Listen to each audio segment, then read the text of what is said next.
I was like, yeah, we're like the city manager, Sean.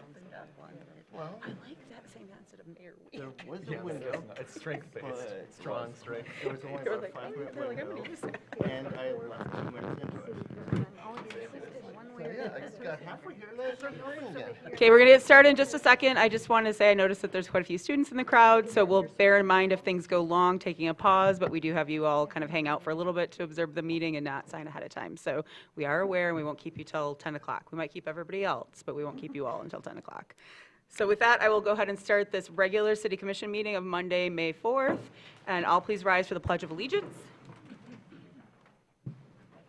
pledge allegiance to the flag of the United States of America and to the republic for which it stands, one nation, under God, indivisible, with liberty and justice for all. We begin, as always, by acknowledging the land on which we gather is the territory of the Ottawa and Chippewa peoples who have stewarded this land through the generations. We thank them for their strength and resilience in protecting this land and inspiring us to uphold our responsibilities to do the same. So with that, we will go ahead and start with our roll call. Sarah, please. Oh, yeah. Commissioner Anderson? Here. Commissioner Treadwell? Here. Commissioner Bowermer? Here. Mayor Pro Tem Ness? Here. Commissioner Shaw? Here. Commissioner Funk? Here. Mayor? Here. Thank you. And first, I'd just like to say May the 4th. Happy May the 4th Day to you if you celebrate. Let's all keep that resistance in our heart. So with that, I will go to the city manager for announcements, please. Yes, thank you. Good evening. I have some announcements to make for this week, the week of May 4th, 2026. I just want to reiterate how excited I am to announce that our new fire chief, Aaron Bunye, will officially begin service next week on May 13th. That's Wednesday, May 13th. A swearing-in ceremony will be held for him that same day, Wednesday, May 13th at 3 p.m. in the commission chambers, and everyone is invited. We also invite the community to an open house to welcome our new fire chief. That'll be on May 28th. May 28th at 4 p.m. to 6 p.m. at Fire Station 1. And we encourage residents and everyone to join us in welcoming this important addition to our team. And I genuinely think Chief Bunye is going to be a fantastic addition. And the city was recently awarded a $100,000 community placemaking grant from Project for Public Spaces. This is to support improvements in the East Side Social District. As part of that initiative, the city is going to host a community placemaking workshop on May 6th. From 6 p.m. to 8 p.m.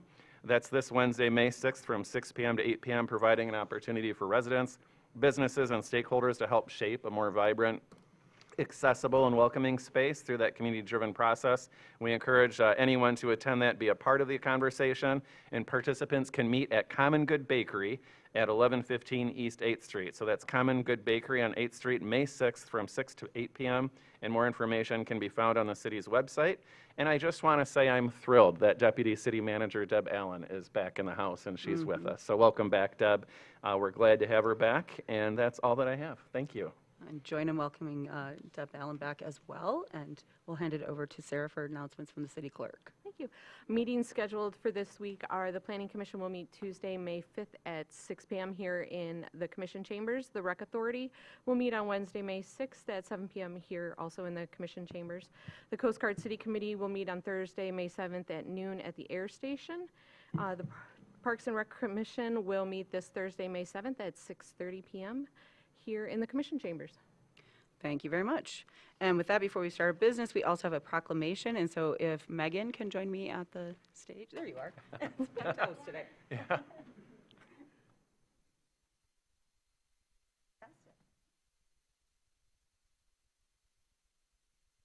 I'll do the formalities here.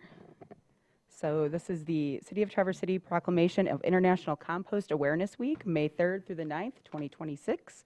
Whereas the Compost Research and Education Foundation has declared the first full week of May to be the annual Compost Awareness Week, whereas composting is a way of returning organic resources to the soil to restore soil health and enable its essential function in the carbon cycle, whereas applying finished compost is a proven method of growing healthy food, conserving water, improving resiliency during flooding conditions, which we know, reducing non-point pollution, decreasing dependence on chemical fertilizers, and reducing erosion, whereas the state of Michigan has established goals for organic diversions of compost utilizing through updates to Part 115 Materials Management Planning Requirements, recognizing compost as an effective strategy for resource recovery, waste reduction, reuse, recycling, and pollution prevention, whereas materials such as yard trimmings, biosolids, food scraps, manures, and animal bedding can be converted into beneficial product known as compost, whereas communities through local government, public works, professionals, and conservation partners can have a significant impact on clean water, soil health, climate change, and landfill diversion by using compost, whereas the City of Traverse City is advancing sustainability through its compost and food waste reduction project, working to reduce food waste and expand composting opportunities, whereas this year's theme is Compost, Feed the Soil That Feeds Us, highlighting compost's role in supporting healthy soil, food systems, and communities.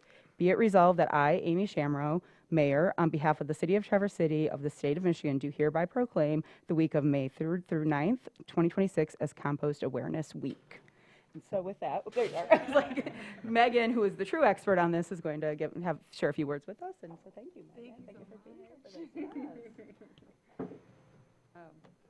Well, I'll reiterate a lot of what Amy said and how the City of Traverse City has really taken a step in a beautiful direction in the past couple of years with the pilot food scrap diversion program that I have partnered with the city along with Seeds to put into action.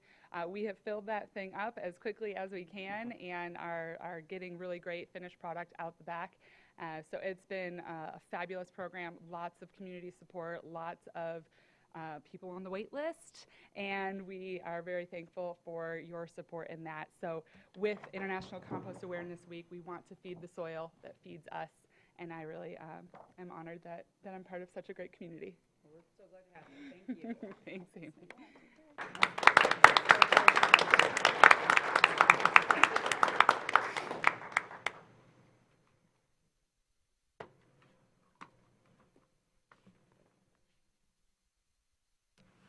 It's always nice to celebrate the projects that are happening in the community that are very important, and that when we can occasionally be a part of them, remind us that we're doing some of the right things here. So with that, Sarah, I'm going to have you go ahead with the consent calendar, please. Okay. The purpose of the consent calendar is to expedite business by grouping non-controversial items together to be dealt with by one commission motion without discussion. Any member of the commission, staff, or the public may ask any item on the consent calendar be removed therefrom and placed elsewhere on the agenda for individual consideration by the commission, and such requests will be automatically respected. If an item is not removed from the consent calendar, the action noted in parentheses on the agenda is approved by a single commission action adopting the consent calendar. 1, consideration of approving the minutes of the April 20th, 2026 meeting of the City Commission. Approval recommended. 2, consideration of authorizing the issuance of a new resort liquor license with Class C and SDM privileges with Sunday AM/PM sales, outdoor service area, and dance permits to Mill District Food and Beverage Company, LLC, located at 1032 Woodmere Avenue, and authorizing the city clerk to issue such registration. Adoption and approval recommended.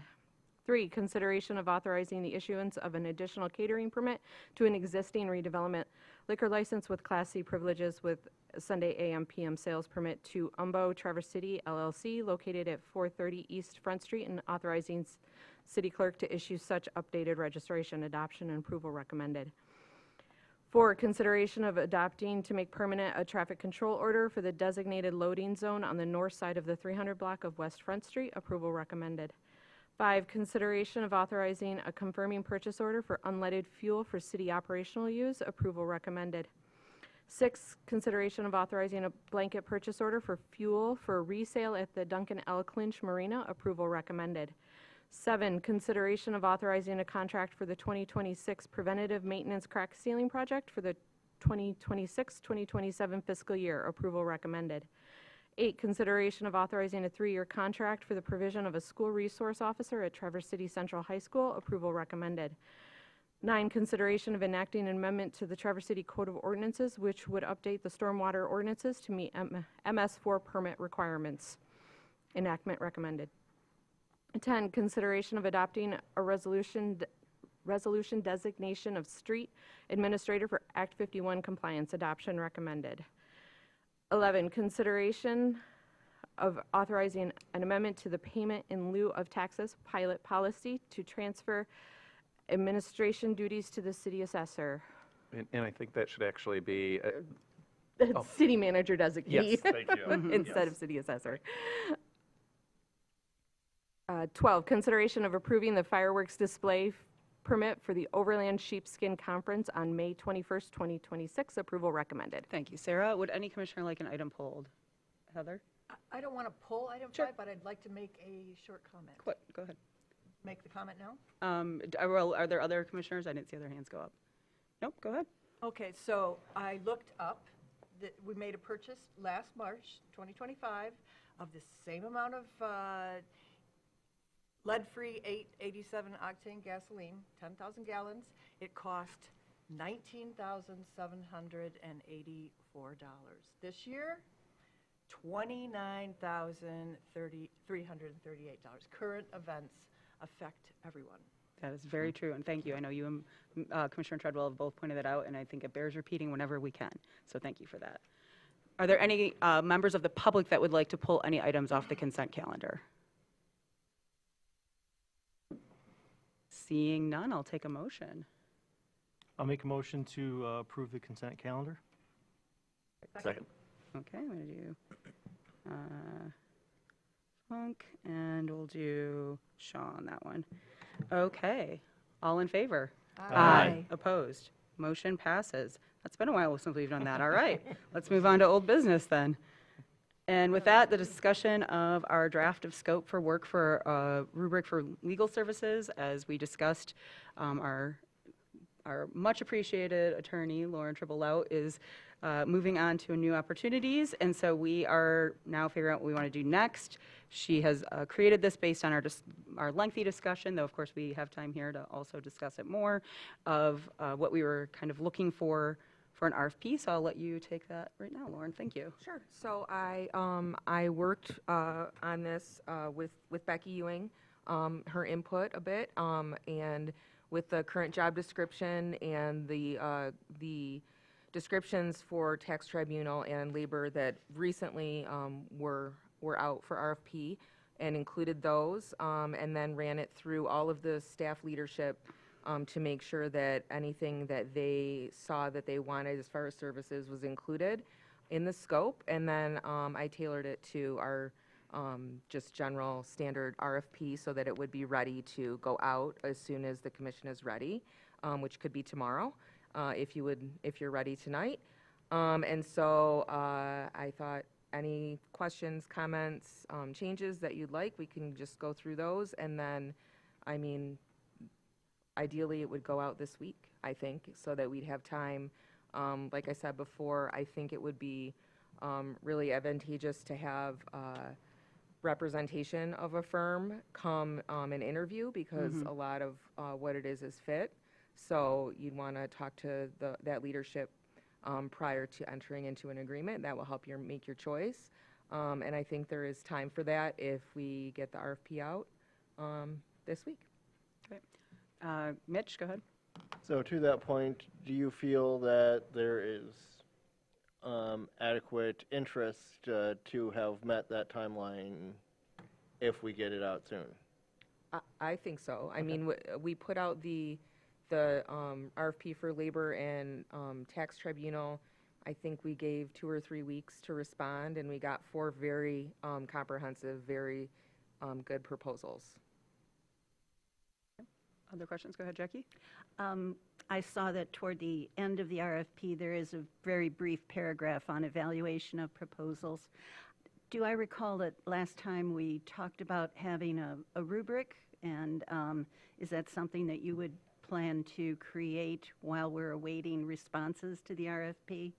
And There was a rubric, did it not make it it's not in into here, because actually, Jackie, I appreciate you bringing that up, because I wanted to see a rubric as Oh, well. And so I would Yeah. also join in requesting that we have that in the next week or two as a part of our agendas. Well, I guess it didn't come across very clearly. Is the It's rubric just page the- 167? Yeah, it's just the columns, and it didn't really come across. It should have been a table. I'm sorry about that. Yeah, so if that's gives us an idea of what we're looking at, but I too, for how I process things, would like to see that as a table brought back to us at a meeting soon. Yep, and I wouldn't, I didn't fill in any proposed, like, point system or anything, because those are sort of, you can pick how many points you want to give each of those columns, sort of a thing. Does that make sense?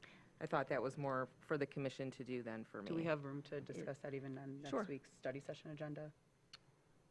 We certainly could. Okay, just Yeah. let's save some time, a little time for that. Go ahead, Jackie, continue. Thank you. And just a related suggestion, when that comes back to us, if we could have a conversation about who will be completing the rubrics and whether we perhaps need some outside subject matter expertise to help us in evaluating the proposals. You know, certainly none of us are skilled legal experts, and I would appreciate having either an attorney or retired judge, someone with some expertise in the area to help us evaluate the proposals. We can certainly have that discussion at the next meeting. I think it is our job to hire, though, the city attorney, so I think that can all be part of the conversation we have at the Great. study session. Go ahead. Good. Laura? It might be helpful, Lauren, in preparing for that study session, if we had a little more detail around the columns. So, for instance, firm composition, what exactly would that mean to a layperson? Okay. And meets minimum qualifications, I'm not sure, other than being, you know, bar approved. I don't know what the minimum qualifications would be. So if each of those columns could have a little more detail around them Yep. in terms of how we would evaluate Okay. each column, that would be great. Thank you. And as far as putting out so that we don't, to the point of Lauren, we don't delay this too much, I think we can get into the nitty-gritty of that at the next week or in future discussions, but I think getting the RFP out, firms will know that, you know, if they have a tax expert but not a labor expert, that we're probably looking for both, and that's going to be how we're going to weigh it. Other parts might be weighted differently as people are maybe seeing that RFP come out in the next few days, but I don't think fundamentally what we will edit will change dramatically what firms are looking at and what we are looking for based on what's in this packet. Okay. So, unless anybody disagrees, but I think that the overall gist of it kind of falls in that direction. Go ahead, Jackie. Simply that I agree with Mayor Pro Tem Ness that we would need more detail in the rubric, and the sooner we can have that to live with and to comment on, the better. Absolutely, agreed.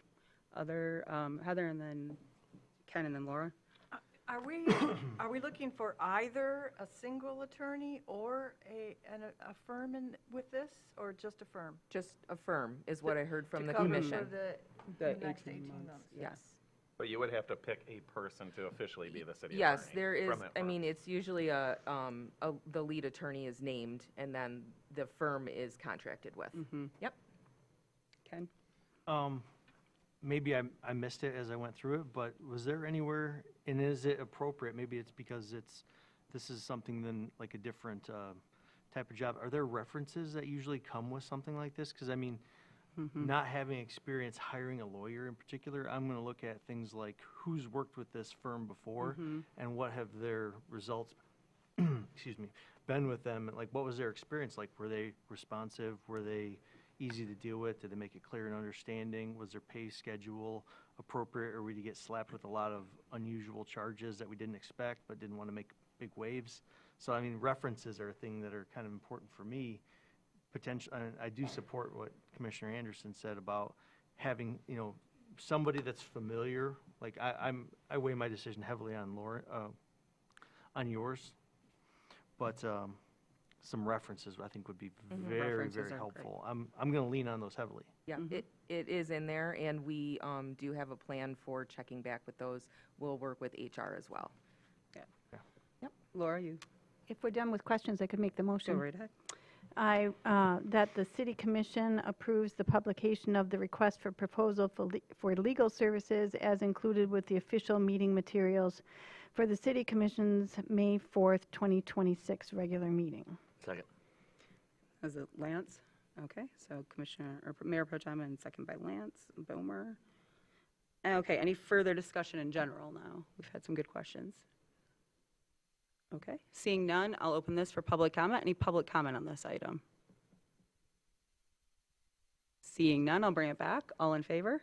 Aye. Opposed? Motion passes. So thank you, Lauren, for your work on that. We'll see the rubric coming up here, and we'll let's try to aim to have it for next week if you need a little bit more time or wanted to meet it out. That we should can- not be a heavy lift Okay, at all. So, perfect. Thank you so much. So now we'll move on to the discussion of Lot B and the farmer's market. You want to take that, Benjamin? Yes, thank you. So we're at the point for follow-up from the February 9th City Commission study session where this was last presented. This is the Lot B reconstruction and farmers market pavilion project.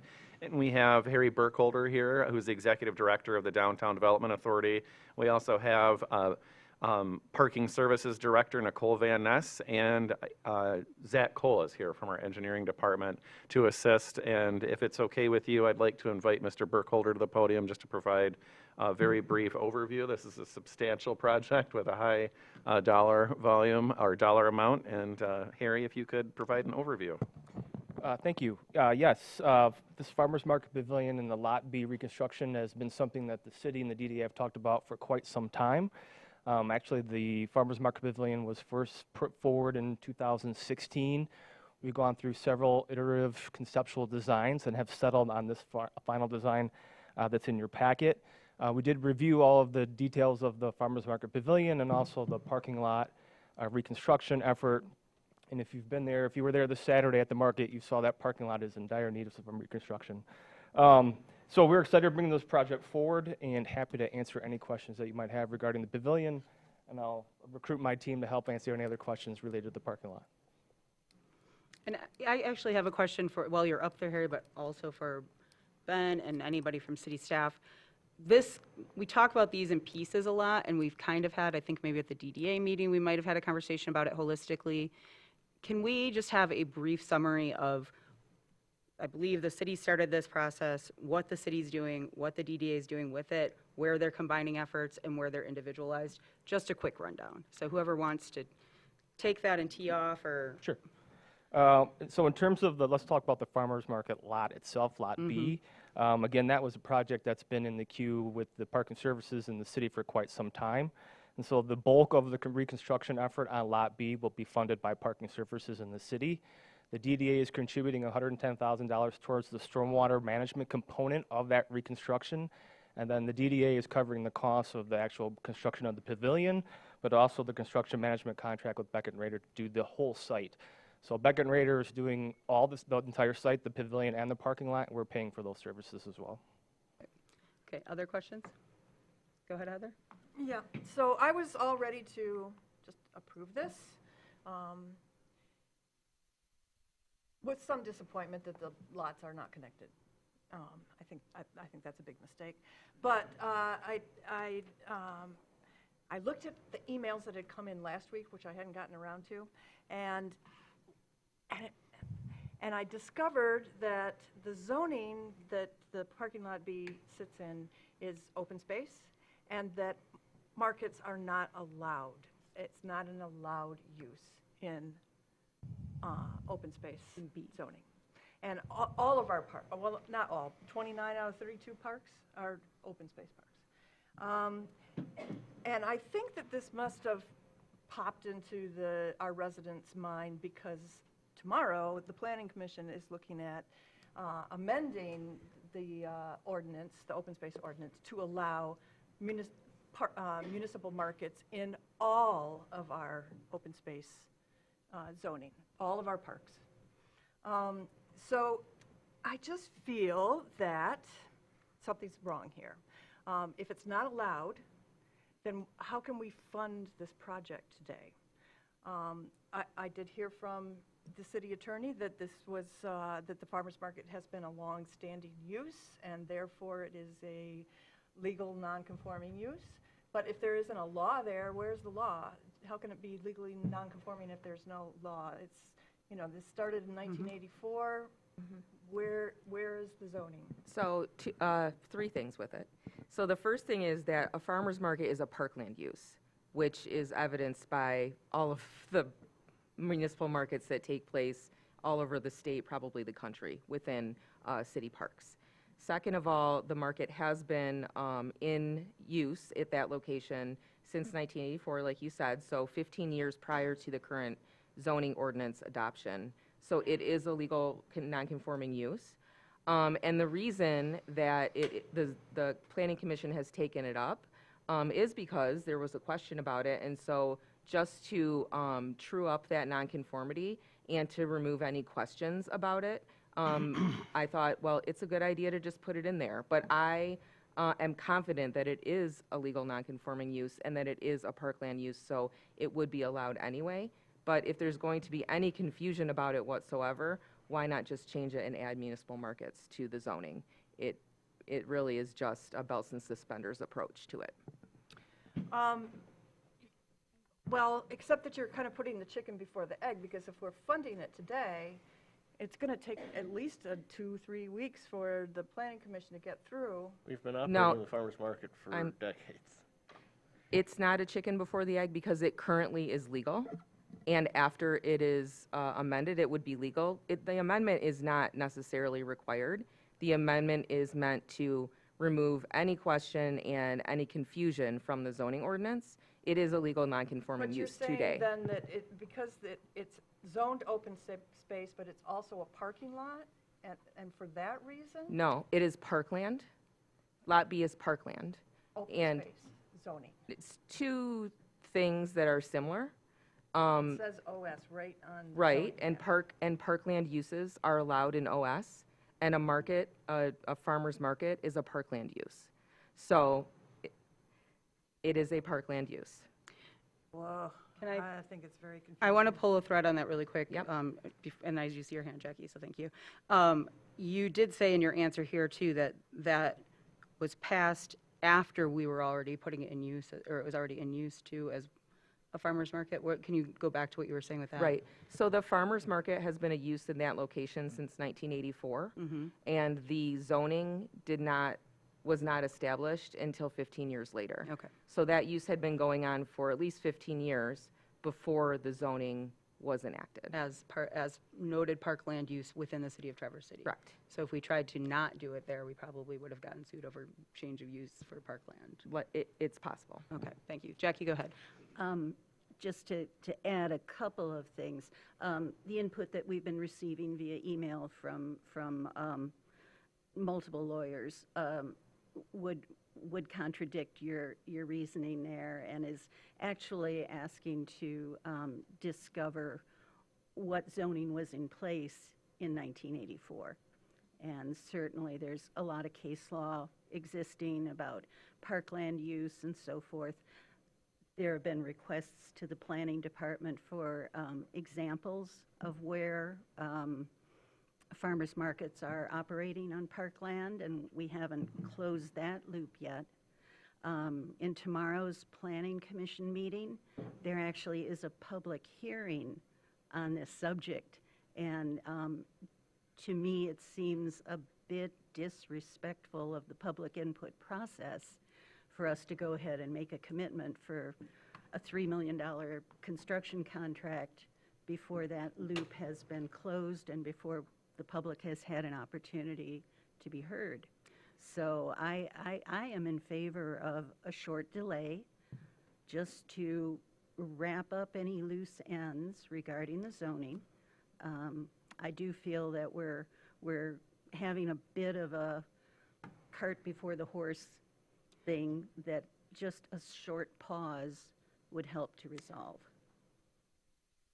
I would ask the question to the rest of the team whether a short pause would put the project in jeopardy for this summer. And I don't know the answer to that. And so that's just something to also consider. You know, I guess you can close the loop on that, but it's my strong recommendation that this use is a parkland use and that it is a legal allowed use. Let me ask Lauren then, if we do pause because we're considering this, in your expert opinion as a municipal attorney, would we then be allowed to actually hold a farmer's market then? If the use is in question, would we have to suspend the farmer's market while we're waiting as well? If that's really the legal question that we're playing with up here, would we have to cancel the farmer's market for the next couple of weeks? I would not recommend that. Would that in theory be, if the use isn't consistent to do this, is it consistent in holding the market every week? I guess that is a theoretical question you can ask, but I do not think that that is a conclusion that a court would very likely come to at all. But do you think that they would also believe that this falls outside of the use of our current zoning either, though, the courts. 'cause I you're- don't believe that. Okay. I mean, I've litigated parkland use on the Bijou case, and the theater is a parkland use. And we found many examples all over the country and in Michigan where there are theaters in parks. I think it is even more likely that we would find even more examples that there are farmers markets in municipal parks.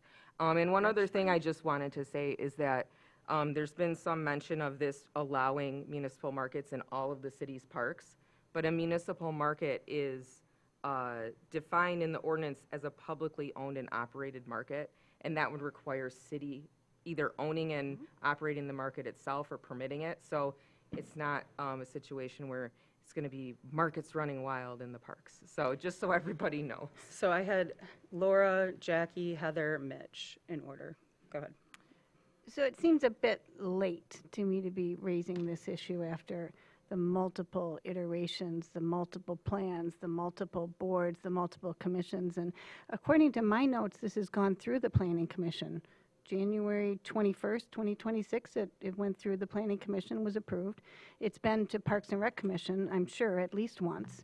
So it's gone through Parks and Rec, it's gone through planning. It's, again, multiple iterations, multiple boards, multiple reviews.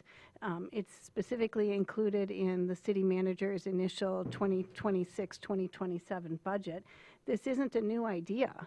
It's been a long public process. I think, as Harry alluded to, it started well over a decade ago. So I'm a little surprised that we're raising this issue tonight on whether or not it's legal. And we have our city attorney here on the dais telling us that it is legal. And it's our responsibility as city commissioners to listen to the advice of our city attorney. Thank you. Excuse me, next is Jackie. Like you, I was very surprised that this became an issue. As you know, I sit on the Planning Commission, and it was raised earlier this year and has been going through the process. And the process is not yet complete from the Planning Commission standpoint. So that really is the point, is that we're out of sync timing-wise. But wasn't it approved by the Planning Commission already, this plan? Portions of it have been, but the entire process has not been completed. The project Is that was- accurate? Hold on, Nadia. The project two was separate approved by things. the Planning Commission as part of their process under the Zoning Act. And under the, as to location, character, and extent, So the- under so the the- master plan. So they've already The taken need- action. The need for a text amendment to our zoning ordinance has become apparent later in the process, and that is the portion that is not yet complete. But the project has been process. approved, Yeah. just to make clear to the public. Heather, go ahead. You know, we get these projects, I don't think to look at the zoning ordinance when these projects come to us. And apparently, the Planning Commission didn't think to look at allowed uses either in the open space. I am just stunned that we've gotten this far all these years and nobody has thought to look at this. And obviously, somebody raised the question recently, because that is why the Planning Commission is looking at this tomorrow. I mean, what problem are they trying to solve with adding municipal markets as an allowed use? They're trying to solve this problem. Quick, get it in there. I think this is just a crying shame. I'm also really confused about parkland use and zoning use, because I look at zoning use, how am I supposed to how do those connect, and how am I even supposed to find those things? You can allow, theaters are allowed in open space. There's a golf course you can have in an open space, but there's nothing in there that says municipal markets. Well, So how would I even find that? Lauren, I just want to tee this up a little too, because we hear this a lot on everything from ADA accessibility on a project that's before us to today. You do look at our projects when they come through, so will you please summarize again? This was not looked at. Right. So it is so parkland uses are allowed in the open space districts under the zoning. And this is a parkland use. So there's not like, Where are the It's not parkland uses? documented. Where do I find that? It is, basically, it is any use that is natural to a park, to recreation and to recreating and to having a park. So it can be a multitude, it would be too many to list in a zoning ordinance. And within the definitions in a zoning ordinance, you will find that. So it's not an exhaustive list. It never has been. The point is not that the Planning Commission is trying to jam something in at the last minute because this is not a legal use. The point is that the Planning Commission is, on my request, trying to clarify something that is obviously confusing and to make it more clear so that the question is more readily apparent to the public, to the Planning Commission, to anybody reading the ordinance. I would have no problem going in front of a court and arguing, and I would be quite confident that a municipal market is a parkland use. I don't think that any reasoned court would come to a different conclusion on that. Mitch? Yes. I think this is opening up a can of worms that really is a separate issue because not all of our parks are zoned open space. Not all areas zoned open space are parks or even designated parkland. But it does bring in the issue that we are also not, as a city, the only entity controlling open space zoned parcels. You also have the county operating a civic center, so theoretically the county could operate a farmer's market with this. There's also sections of MDOT-owned land along railroad or highway corridors, so theoretically the state of Michigan could have a market. I don't think either of those would happen, especially since we do have such a long-lasting and thriving farmers market here in Traverse City that is operated by the city. And I see no reason in zoning why that farmers market should not be allowed to continue. In fact, our list of allowed uses I have criticized as being much too specific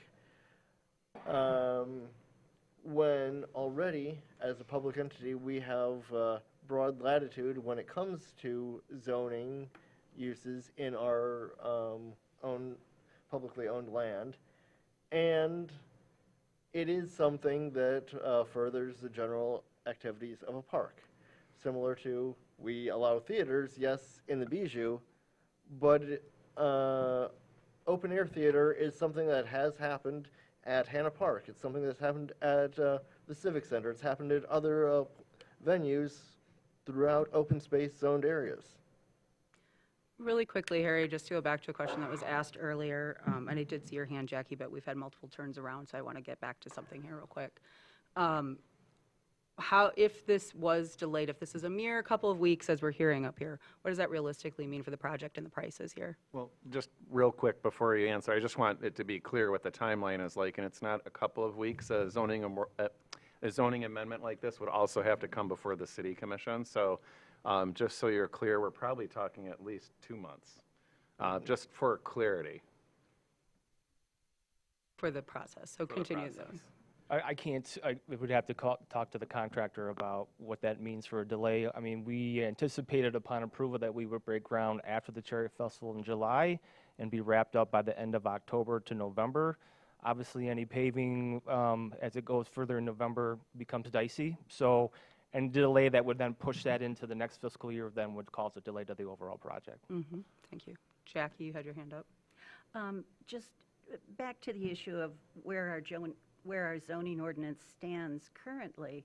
As I understood it, municipal market is within the list of definitions, but it simply does not appear as a parkland use within the list that as it exists currently. No, Do I that's have not that correct. Oh, The- please, correct me. It does not exist in the OS district, but parkland uses does exist as an allowed use in the OS district. And the question is whether a municipal market is a parkland use. Yes, and I firmly believe that it is. So it is an open space, but in the open space rules, it says parkland rules apply to OS, which is what we have here, which is what you just outlined for us. Essentially. And so I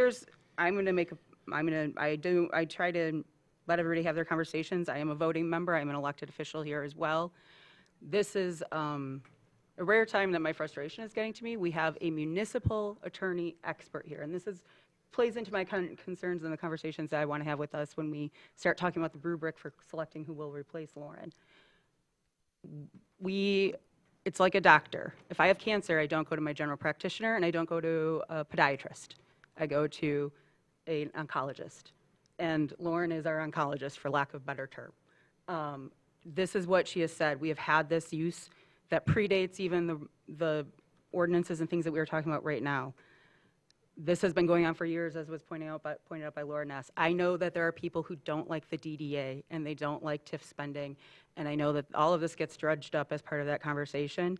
This is a huge project that's important to our community. It's important to our farmers. I don't know if other people don't go to the farmers market and talk to our farmers. They're excited about this. They're a little hesitant about another summer going back over to be squeezed into Rotary Square to come back, but they're excited that something's going to happen with this. And we have our legal expert, and I've worked with Lauren for 10 years now. I think we've all heard her speak publicly. She is, if nothing else, extremely conservative when it comes to matters of the city where we might be sued and found liable. And she is sitting here telling us confidently that she believes that she knows that this is how this will all play out, and that this is how it all fits together, and that what is happening in the Planning Commission right now is a housekeeping more than it is a legal requirement. And I can't stress that enough, because the farmers market is one of the beautiful things about our city. It is one of the things that makes it special.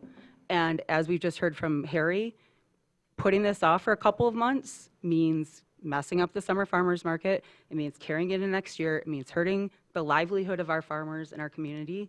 And those are demonstrable facts that we will see in our community. And I try to be pretty level up here. That's my job as the chair, but I am also an elected official. I am also a lifelong member of this community, and that this is something that is really leading to some frustration with me today, because we do have our expert who is a municipal attorney. The emails I've seen have not come from municipal attorneys, and that is the difference. And I'm not going to do my health based on a podiatrist's opinion on how I should treat my cancer, and I'm not going to do my municipal decisions on an attorney who isn't a municipal attorney expert. And that's where that's my 2 cents on this, because we're all sharing 2 cents. Go ahead, Heather. But this isn't our fault. You know, this was missed everywhere. This has been missed for years now. And all of a sudden, here we are in this place where we're being asked. I don't see anything that says parkland uses. I see parks, I see playgrounds. That does not say parkland uses in Parks. here. This is Parks, yes. It doesn't say parkland uses. It just says parks. Parks. So are you That's a saying, use. Lauren, legally that parks and parkland are interchangeable in the way that you're using the definitions? Yes. Thank you. Ken, go ahead. If we proceed with waiting tonight and putting this in front of planning, and it goes to a public meeting, it's voted on, and it's recommended to the city commission, and it's voted on 2 months later and it's adopted, is anyone going to change the way they're going to vote tonight about waiting that 2 months? Having it, do you think there's a very good likelihood that your vote could change? That's kind of the thought that I have on this. Jackie? My vote would change. The input that I've heard from emails from attorneys have included case law. They've included references to the need to explore what the zoning was when the farmers market began in 1984. Going back to your medical metaphor, I'm looking for evidence-based medicine. I'm looking for the facts. I'm hoping that in tomorrow's public hearing, we may see some more facts coming up from the public. And I think it's worth learning about that, taking it into consideration, because it could very well change our understanding of the risks inherent in this decision. So yes, based on what I hear at the public hearing, and it's our job to listen to the public, my decision could change. Could or will. Are we on questions or discussion? I guess it's a great point. Yeah, we're trying to do We're on Robert's rules discussion like a right couple now. weeks ago. We And- don't have a motion yet. Oh, we don't have a motion. Thank you. Sorry, I Yeah. thought we did have one. That was my fault. Go ahead, Laura. So if we're going to move to discussion, I can make the motion Please. to find it. Let's see. Okay. It's a long one, buckle It is. All right, buckle up, Buttercup. Here we go.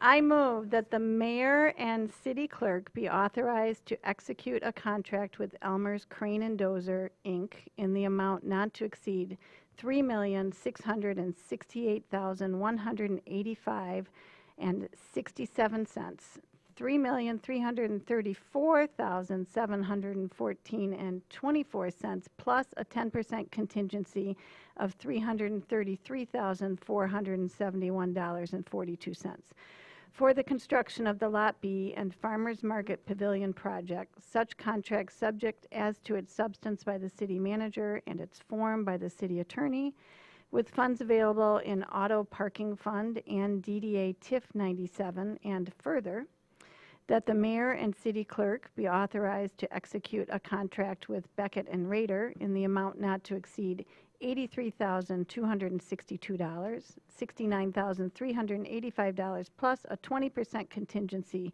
of $13,877 for the construction management services for the Lot B and Farmers Market Pavilion project, such contract subject as to its substance by the city manager and its form by the city attorney, with funds available in DDA TIF 97 fund, and further, that the mayor and city clerk execute a funding agreement with the Traverse City Downtown Development Authority, articulating that it will provide $2,954,217.68 in funding for the Lot B and Farmers Market Pavilion project, with such agreement subject to approval as to its substance by the city manager and its form by the city attorney. Thank you. And actually, I apologize because Ness and Bomer I had written down and thought you had already made, both had already made the motion. So thank you for making me right in my head, even if I wasn't at the moment. So are we ready for discussion? Yes, we're ready for discussion. Okay, here's Thank my takeaways. Our city attorney has stated confidently that she's confident that there's no legal risk here, and I trust that. This is not a new project. Public discussion dates back to 2016. Some would even say 2012 when Lot B first showed up in the CIP. It's gone through multiple public bodies, the DDA, the Farmers Market Advisory Board, the Planning Commission. Multiple times this issue hasn't been raised. Design Team, Parks and Rec Commission, City Commission, study sessions. This issue hasn't been raised. There's been real stakeholder input. I know Commissioner Anderson referenced a concern about being disrespectful to the public. We've had substantive public engagement on this issue through structured advisory board reviews.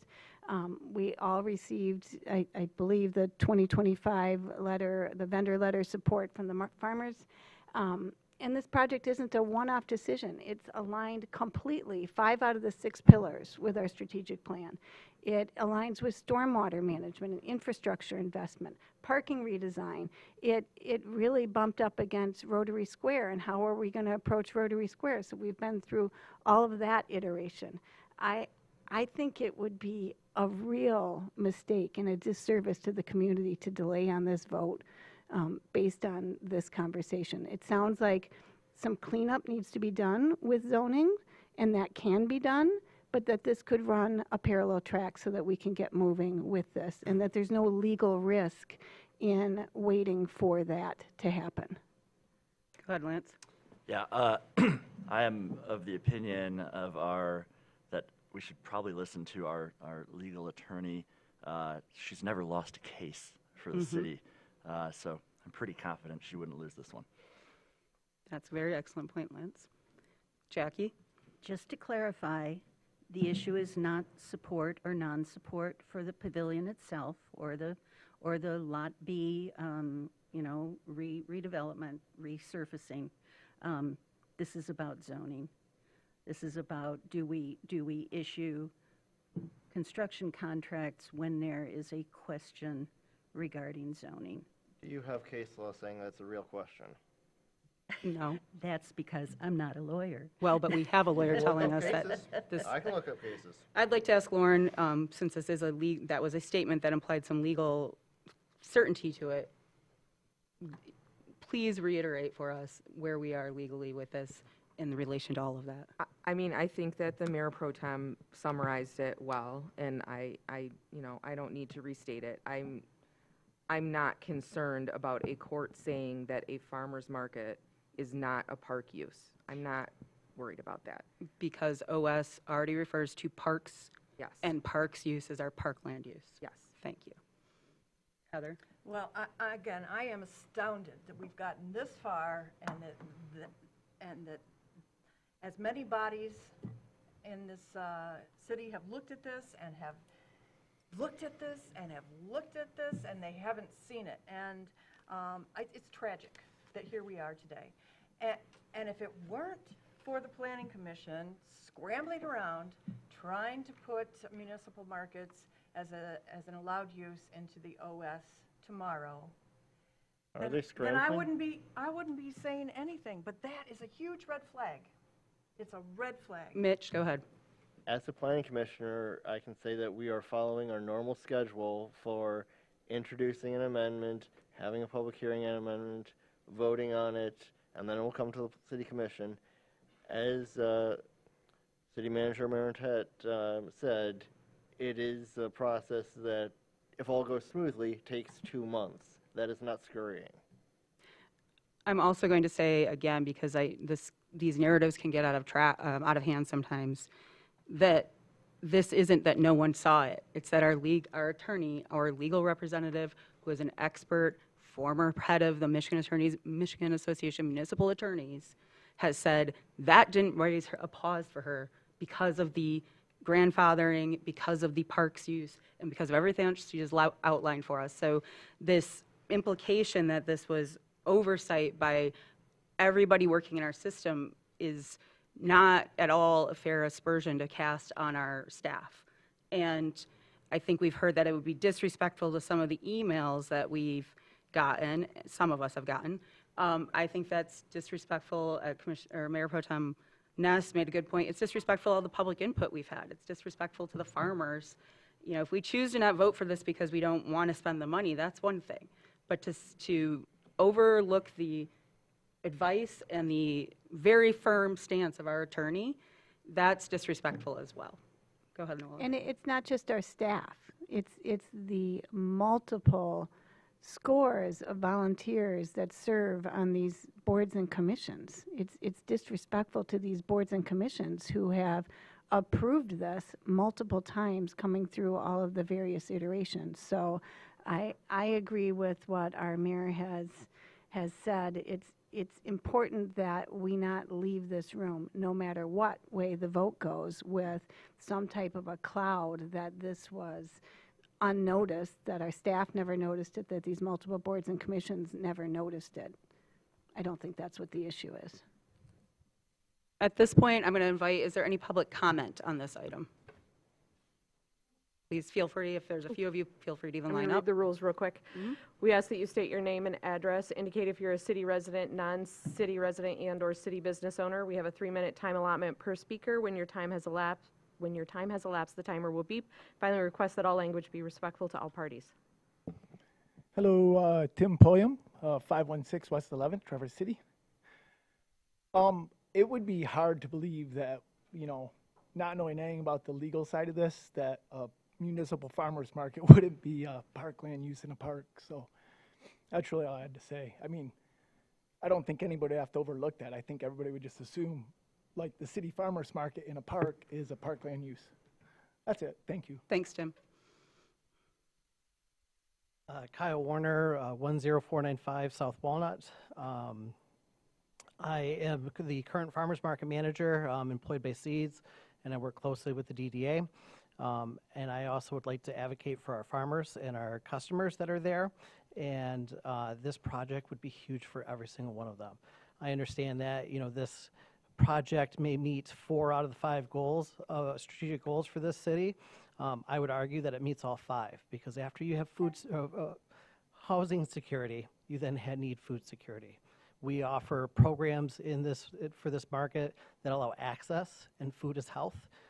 And without this pavilion or not having the ability to have a market would really hurt this city, and to be able to grow it as it continues to grow, as we see 93 current vendors that have been approved, with about another 10 to 15 that are on the back burner that we're waiting for approval. This market is needed in a community like this, and it's something that, much like tennis courts at an apartment complex, is needed in a community, because that's where people want to go, is where a community is supported. Thanks. Thanks, Kyle. Megan Alexander. I am at 1202 Lundeland Terrace West. I am not a Traverse City resident, but I am the longest standing member of the Farmers Market Advisory Board. I'm currently secretary, and I sit alongside farmers, one of which is behind me, and we have belabored a lot over this and the future of this market. We take it very seriously that we have a market that people flock to and that people love, but people have to walk through potholes to get to. And we want to make it a safe, accessible place for everybody to enjoy, as well as for our farmers to not have to endure all of the elements to come to their community. Thank you. Thank you. Hey, I'm Ryan Lanham. My address is 7771 Valley Road in Rapid City, Michigan. I vend at the Traverse City Farmers Market as a vegetable producer. In 2025, about 55% of my sales revenue came from that market alone. So I've got a lot of skin in the game, and I think on behalf of all the other farmers, I think kicking this can down the road would be a grave disappointment, because it's such a great community gathering space. Not only are you buying your weekly vegetables, but you're meeting new people, having great conversations. And I think having a more permanent space, regardless of the weather, people will be able to have that interaction. And I just think it'll be an amazing third place for people in the city. Thanks. Thank you. My name is Justin Reed, 630 Cottage Drive, Apartment 1B, Traverse City, Michigan. I would like to remind the City Commission that, the farmers market is something that locals can enjoy. We had things that locals enjoyed, but one by one, those kind of went away. And this is one of the things that can be improved, and that can be enjoyed by everybody. Thank you. Thank you. Any further public comment on this item? Okay, seeing none, I'm going to bring it back to the commission. Go ahead, Ken.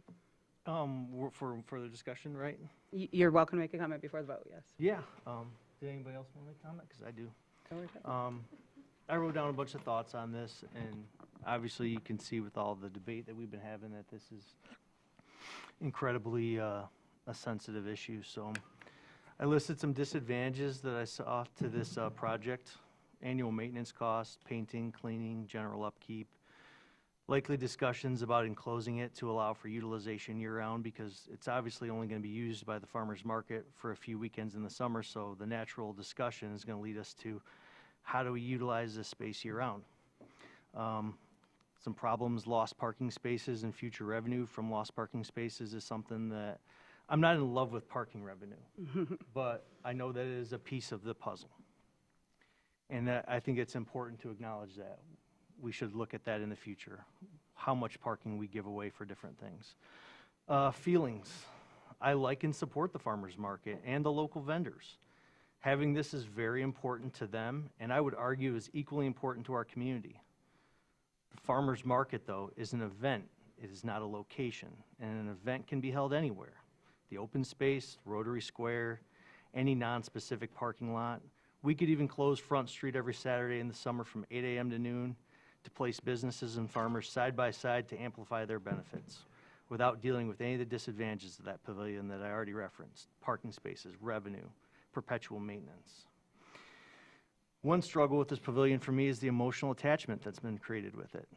If something like a pavilion causes so much controversy, should we really pursue it? And is it a frustration towards the DDA? I don't think that personal feelings towards any person or organization should contribute merit in deciding yes or no on a project. particularly this one. I feel like a really honest question at the beginning should have been, is this a want or is this a need? The suggestion that not supporting this project means that you don't support farmers has been inappropriately used as a weapon against thinking practically about whether we can afford this project or not. Personally, I don't love this project, but I don't hate it either. There's been discussion about what happens to the earmarked monies if they're not utilized on the project that have been saved for this. It's a good discussion for another day. Do we return it to or roll it over to another project that we need that could be money better spent? Should we let the DDA build this anyway because they aren't going to give the money back and their spending agenda is already set? Asking and surveying people if they want this project or if we need this project and looking for just a yes or a no is single-minded and doesn't bother to ask, can we afford it? It doesn't take into consideration everything that we might be saying no to or giving up forever in its place. We need to really think about how many parking spaces we surrender for every project that we do. We need to think about whether a project is a want or a need. The Farmers Market Pavilion seems to be what the DDAs across the state are doing. What about having this pavilion keeps Traverse City from becoming just any old place USA? If everybody else is doing it, what's special about it? I think we really need to place true needs into one category and think about wants in the other category, and we'll start to have a clearer picture about our priorities. All that being said, I'm still up in the air about this project. I could go either way on this. I see benefits, and I saw a lot of cons that I listed off. I'm ready to put this to bed. I don't think that voting to wait on some planning ordinance is appropriate. So that's my shtick on this, so thank you. Well, Ken, let me step ahead, in on a please. couple things here, because as the DDA and as somebody who's been on this, dealing with this for 10 years. So I was at the farmer's market last year when the hailstorm hit. And we say we could have it on the street, we could have it anywhere. Watching as farmers lost very big investments for them, their tents and things, because they weren't permanent, because there wasn't someplace. All of them said when I was walking through, when are we building the pavilion? This, having something structurally sound makes a huge difference to us, because this is Michigan, and they started last weekend. We know what the weather was like last weekend throughout. And so I think that as everything at the end of the day can be considered a want. Parking's a want. It's not a need. It's something that we provide. And so regardless, though, because of this, and this was touched on quite a few study sessions ago, so it got lost probably in a lot of the conversation, is a lot of, once we decided to go into that lot and redo it for the stormwater treatment, MDOT said, whoa, wait, we just noticed you have some of our right-of-way here. So those parking spots that are going, we're going to go no matter whether there's a parking pavilion there or not. And so that was a right-of-way issue. That was an issue of a different legal issue completely. So whether this gets built or not, the second we break that ground for the stormwater, those spots are gone.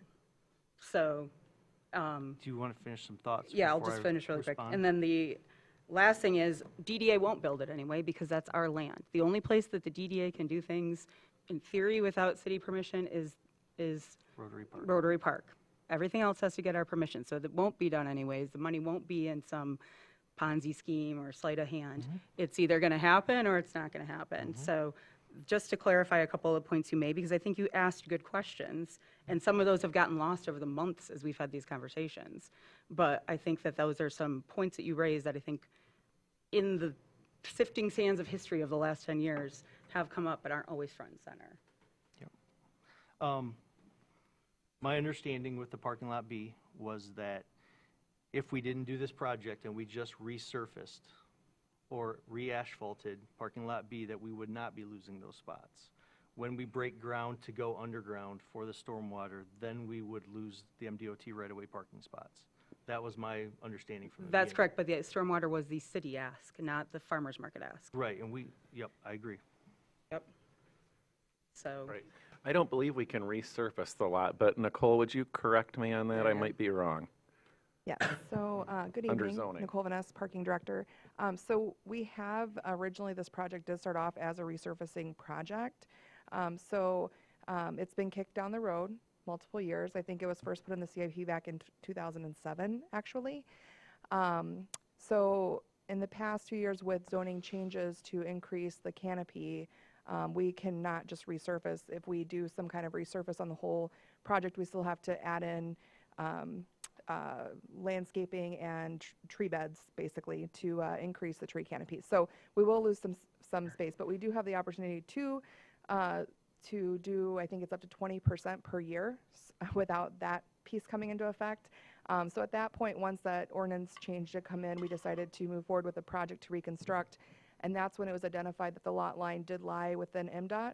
And so in reconstructing the whole lot, we determined that we would do what's right and give MDOT back the right-of-way before they asked for it. So that's when this project came to be in 2016, 17, as the current design that it was before we incorporated the market.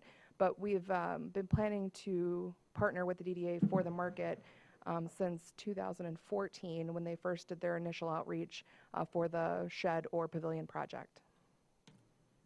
That has had a lot of public input on it. That was a lot of public input, both from farmers and the public, about what this would look like going forward, correct? In 2014? Well, just 14 start from since 2014. Yes. Yes. Good. It's nothing personal. Unless the farmer is a city resident, I don't owe them anything. But I do owe every resident to be responsible with their tax dollars. And I know that this DDA money came from a regional allocation through TIF, so it comes from the county and everybody else who pays into that. But that's one of the things I think about. So we make it about, what about them? Well, what about the residents? That's my question. What about the residents? I think about that too when we raise that question of, what about the farmers? They're good people. I have no problem with them whatsoever.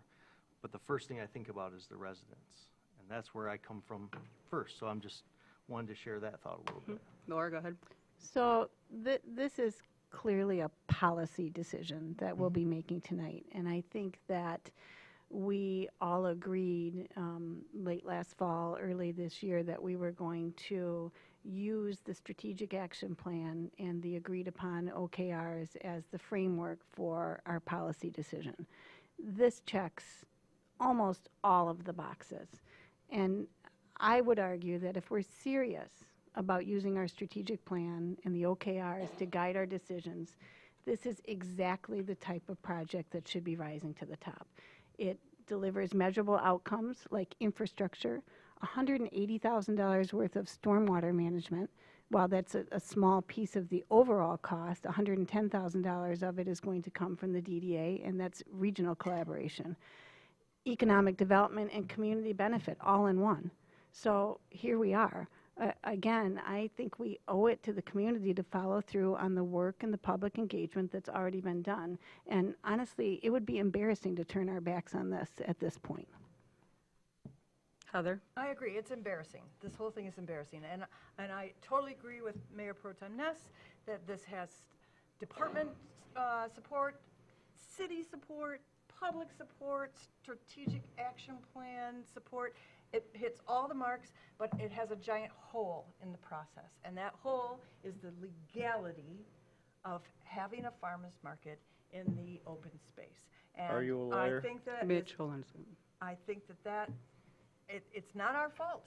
Here we are at the very end. This is not our fault. And yet I feel that that hole of the lack of clarity, of the legality of having a market in the open space puts the brakes on this. Mitch, go ahead. Yep. Well, if you're raising legal questions, I ask on what legal case law or other basis do you have to raise those questions? We have a lawyer that has weighed in with her professional opinion, and it is our duty to respect that. And Ken, I'm going to say we have some consensus here that this does follow our strategic plan, which had public output from our city residents, that it has had years of city resident input on the farmers market part. The legal part is where there's some division up here today, and we've had our city attorney weigh in and say that's not a concern of hers and that she did check it out and it's okay. So that's where we're at this matrix right now. I'm comfortable with our lawyer's legal opinion on it. I'm not going to hang my decision on that. Right. I will also acknowledge that I'm comfortable voting against my conscience because I know that what I think doesn't represent what everyone thinks all the time, too. That being said. Yep. Jackie, go ahead. Just to say, again, this is not about the value or the strategic alignment of the Farmers Market Pavilion. This is about valuing the input of our community members. You know, you're saying that we've gotten this far based on extensive public input, and I agree with you on that. Let's continue that for the zoning issue. Let's just continue to value hearing from our public. Let's complete the process as it was designed. Why this zoning issue came up at such a late date is a mystery to me. And I hate that we are here. I hate that I'm still asking questions about evidence and about case law and about, you know, zoning in 1984 and still haven't gotten answers to those questions. So I'm sorry we're here. My family shops the farmers market every week, indoors, outdoors, wherever they're located, they're there. So please don't interpret my concerns as being against this project. What I am for is having a robust evaluation of the zoning situation that we find ourselves in and questioning whether we should be making a multi-million-dollar commitment until that is satisfactorily resolved and has worked its way through our process. Did you have your hand up, Laura? Well, I'm just going to end that with, we have some, there's public opinion on everything, and the choice at the end of the day is what's the best for the city. It's also where is the input from, and that's not to say that one or two people who have concerns about something aren't important, or even a small group, but this has been a very long process that has gone through a lot of iterations, boards, public input, everything else, and we have our lawyers, our municipal experts' words here saying this is not a concern of hers. So while I understand every commissioner has to vote, and that might still be a concern of yours, she has gone through the case history, the patient history, if we're going to go back to the old analogy here, and has arrived where we are today and is recommending we go forward without hesitation on that. We all have the right to vote how we are, but I'm going to say that that is the support or not support of her is very much there. And so that is what that is. So with that, I'm going to call the vote. All in favor? Aye. Opposed? Nay. No. Roll call. Commissioner Treadwell? Yes. Commissioner Bomer? Yes. Mayor Pro Tem Ness? Yes. Commissioner Shaw? No. Commissioner Funk? Yes. Commissioner Anderson? No. Mayor? Yes. Thank you for everyone's input on that, and thank you for the debate. I'm looking forward to seeing the Planning Commission move forward. Everybody know that that is tomorrow, but I also want to thank our attorney for all her hard work on this item. So moving on, we will now go to the Carnegie. This is an amended, and this was brought up at our last meeting, I can't remember, to bring forward an amended extension for their lease so that we can be fair to everybody. So if you want to go ahead and take that. Absolutely. So at the April 20th City Commission meeting, the commission asked me to look at making a recommendation regarding a lease extension. I think it makes a lot of sense. It's very fair to Crooked Tree to extend the lease by a year. I will say that I checked with the library, who is also, as you know, in contention for possibly locating at the Carnegie building or co-locating. And they have no concerns either. And the reason why I checked with them is if they had said, if you extend it by a year, that makes our proposal moot, you would deserve to know that. That's not a concern. There is absolutely no valid reason in my mind to not extend their lease. I do recommend a 3% rent increase, which Crooked Tree has reviewed and accepted. And I will say that we had our first session with Crooked Tree and the library last Thursday. I am encouraged by the folks coming to the table with a mindset of possibilities, exploring with what appears to be honest conscience about the issues that both parties have, and have even discussed some other unique ways to collaborate outside of this sort of situation. And so just while I'm on that subject, I know it was last anticipated that I would return to the City Commission at your May 18th meeting with a recommendation. I will say that all of the parties, including me, agreed that waiting until June 1st makes sense. We need a couple more sessions to talk through it, and I just don't think it make sense to stick to a hard deadline by 2 weeks when we'd be abandoning the possibility of a more collaborative arrangement. So I see this as all the way around positive, and I wholeheartedly recommend your approval of this. Go ahead, Lance, and then Heather. Yeah, just a question. Would we need to, Ben, then amend the motion that we made at the last meeting? If there's a that's a great question. If there's a consensus of this board at the May 18th meeting, we'll put it on the agenda, and there can either be a consensus or a motion, because you did direct me to come back on May 18th. Good question, though. Go ahead, Heather. Thank you very much, Ben, for getting this back to us quickly. I move that the mayor and city clerk execute an amendment to the lease with Crooked Tree Arts Council for the lease of city-owned property at 322 6th Street to extend the lease through October 31st, 2027, and increase the annual lease payment by 3%, with such amendment subject to approval as to its substance by the city manager and its form by the city attorney. Support. All right, I'll give that to Shaw and Funk, but thank you for the enthusiasm on that, Commissioner Anderson. Go ahead, Mitch. I feel that we are kind of putting ourselves in the same position that we did a year ago, recognizing that we have two visions for this property, and there could be potential ways that they could work together, or that either vision could be executed at some other location in Traverse City or the surrounding area. But a year ago, we found ourselves with a lease due for renewal and another entity with a vision. It was not timely for us to entertain both proposals equally at that point, but we had decided that we were going to draft an RFP, look at how the proposals actually compared, score them, and discuss that in open public meetings. And it took long enough for us to get through that process that now, a year later, we still have not reached any real conclusion on that, aside from kicking the can down the road.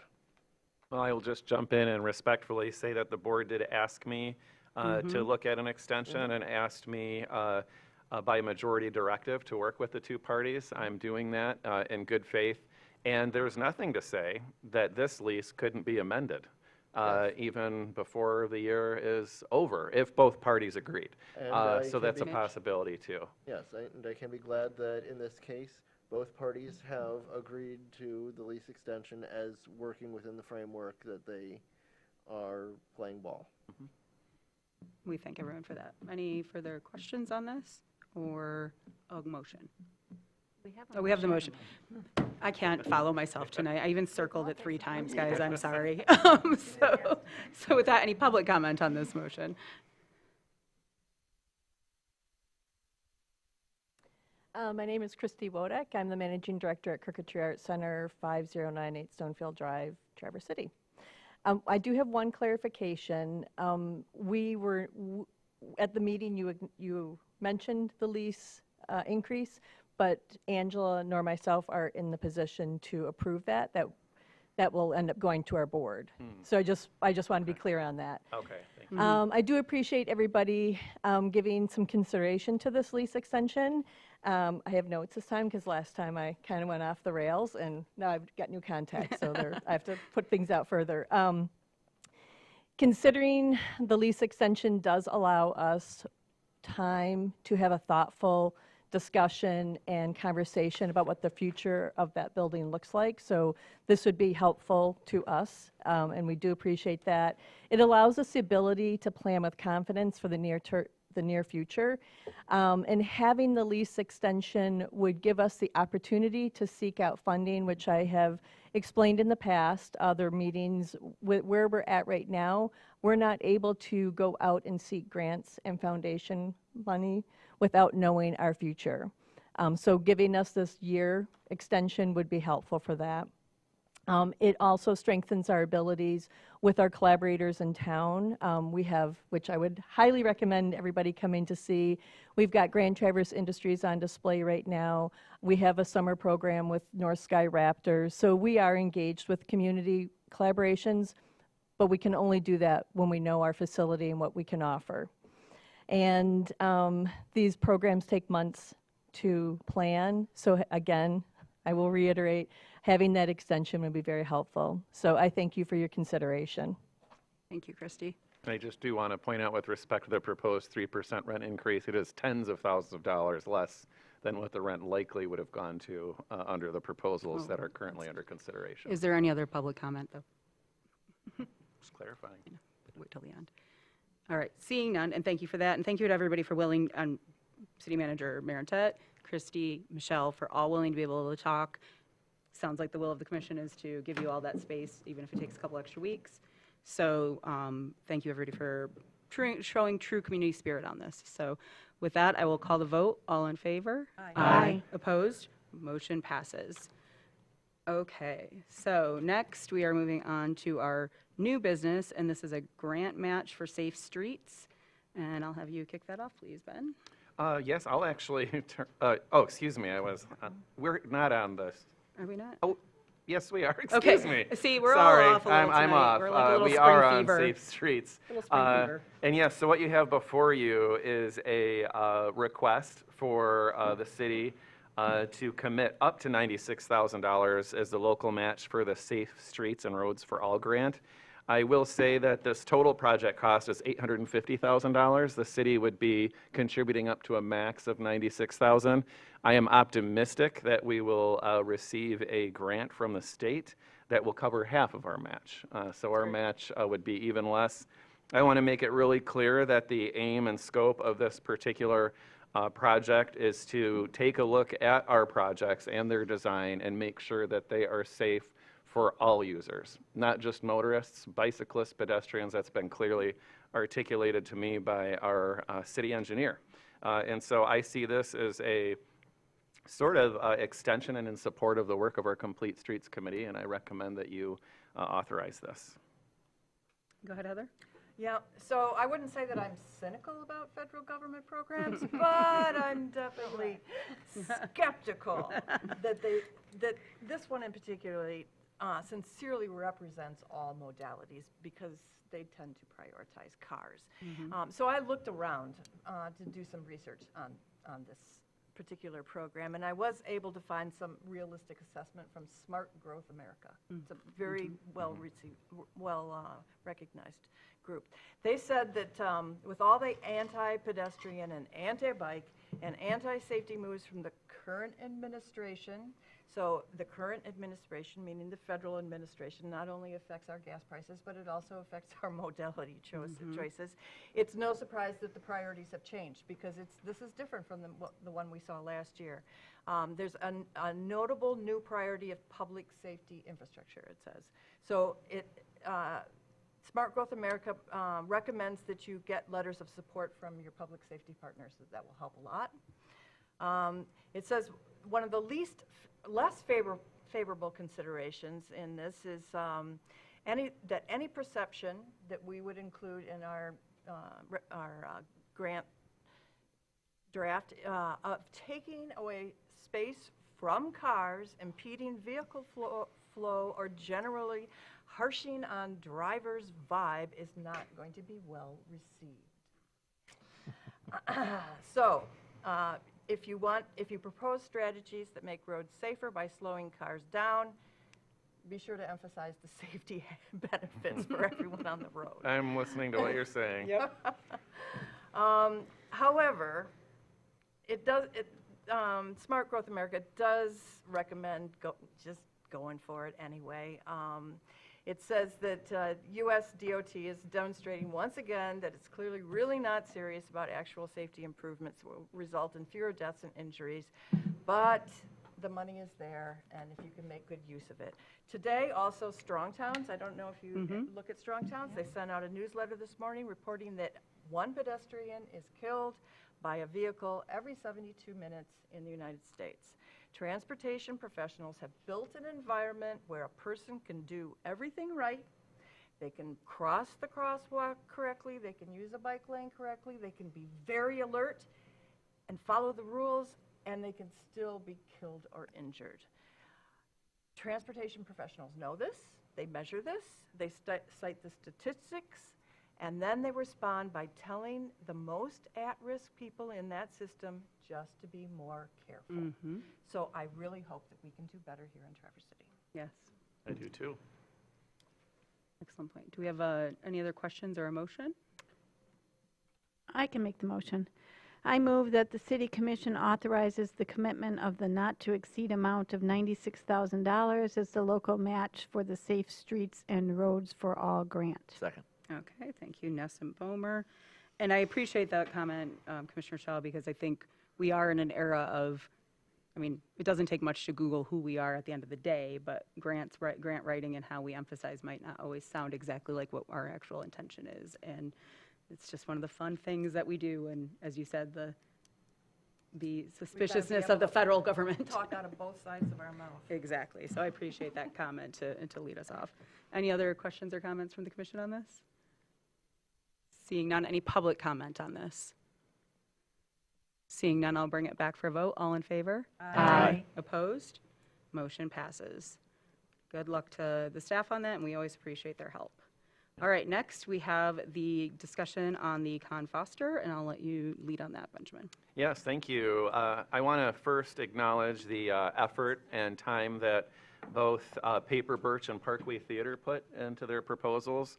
I have, as I had said previously, both at the commission level and media statements, that I was going to take this opportunity to personally review the proposals. Our Parks and Recreation Commission has also reviewed them. You have a summary of their thoughts in your packet. And respectfully, I'm recommending that we not consider the Paper Birch proposal. And the reasoning for that is that their proposal says only individuals 18 plus would be allowed in the facility. And they also have a relatively substantial subscription fee, which in my mind creates an issue with respect to accessibility, more universal accessibility. I don't say that from an ADA standpoint, but making this building within a park available to the greatest number of folks. I appreciate, I genuinely do their concept, but I don't think that it meets, in my mind, though it's ultimately a policy decision of the City Commission, what we would embrace as being in our parks for being available to the maximum number of folks. Paper Birch also did indicate that they essentially desire a 20-year lease through 4 5-year leases.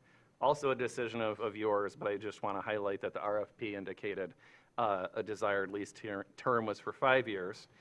In contrast, Parkway Theater's proposal, in my mind, is the one that still could remain under consideration due to its alignment with the Parks and Recreation Commission's vision for flexible multi-use gathering space. They would partner with various local organizations offering diverse programming. The theater demonstrated a stronger potential to activate the space for a broad audience. And I do want to note that if the commission did decide to direct me to authorize or to negotiate an agreement with Parkway Theater, that we will have to do due diligence into their financial feasibility. So that's not been done. I just want to be very clear. And their for-profit structure, I think those things can all be probably resolved through contract negotiations. And if the commission directs me to negotiate, not only will we analyze the financial feasibility, we'll also explore the establishing parameters around sort of that co-leasing arrangement in terms of how they want to sublet the space and make sure it's in alignment with city resources. And that would come back to the commission. So that's really where we're at. Ultimately, the decision is the city commission's. My recommendation is that, and I say it respectfully, that we not consider at this point the Paper Birch proposal, but rather that you consider potentially the Parkway Theater proposal. And so one of the conversations, just to finish real quick, that we had though in this is, obviously we've had, we're learning our RFP process for these buildings. These are newer policies and we've been going through it. So if we're going by the process that we had laid out, both of these proposals were not accepted at a different board's decision. The city manager, as promised, reevaluated and looked through both of them. His opinion is that we have the Parkway Theater proposal is viable, but as mentioned, there are some other things that we would need for it. So we have before us, as I see it, three matters to discuss. We can discuss going directly to the Parkway Theater proposal and determining how we want that to move forward. we could, kind of with this understanding of maybe some shifting or more clarification. I think we've gotten better over from when we created these RFPs to today of being much more specific in our RFPs. We could reopen for a short period, invite Parkway to reapply, invite even Birch Paper, sorry, I forgot. Paper Birch, sorry. Understanding the parameters better, and anyone else in the public. I would also say if we did that, I would emphasize that we would underline in bold that the floor can be reset as part of a proposal. There was some, it was clear in the RFP, but there was some talk out there that that was not an option, and so that was out there too. Or we can, always says always, choose to do nothing. So I think I'd like to hear from everybody on their thoughts about the city manager's memo and what we like to go forward as we're having this discussion. So with that, I'll open up the discussion. Go ahead, Mitch. Yeah, so it's for City Manager Marinette. Unlike the Carnegie Building, where we had two proposals that ultimately scored perfectly on our rubric, here we had two proposals that neither one met the threshold, and you have since reevaluated. Do you feel that the deficiencies in Parkway Theaters can be sufficiently addressed? I do, and that's why I considered a viable proposal. I know one concern was also that there would be liquor within the building and its proximity to like the splash pad, and respectfully in my mind, I don't see that as an issue. There are lots of boats in the marina nearby, and I can say boaters enjoy their cocktails, myself included. And we have establishments just through a tunnel, all through downtown, that serve liquor in the midst of not far from toy stores and other things where there are kids. So I don't see that as a concern. So to me, that was one of the things that was prior considered a concern, and it is not one that I hold. Go ahead, Jackie. I would support your entering into further negotiation and discussion with the Parkway Theater. What I find most attractive is the inclusive nature of their proposal. You know, all ages, a wide variety of the cultural, educational, entertainment, and artistic aims that we had identified in the original RFP. I wonder if you see any possibility to also discuss with them year-round programming as opposed to having seasonal gaps of any kind, just in support of our strategic plan, which aims for a thriving year-round community, if they can be supportive of that. I certainly would explore that if I ultimately get the direction to talk with them. And really quick, Jackie, to piggyback on that, I know for this, when the Bijou was operating out of there was a requirement in that contract that they have something open to the public, a movie or a public event of some kind, X amount of days per year. So that's certainly precedent for that in our contracts. Go ahead, Heather. I agree with Jackie. I support continuing discussions with Parkway Theater.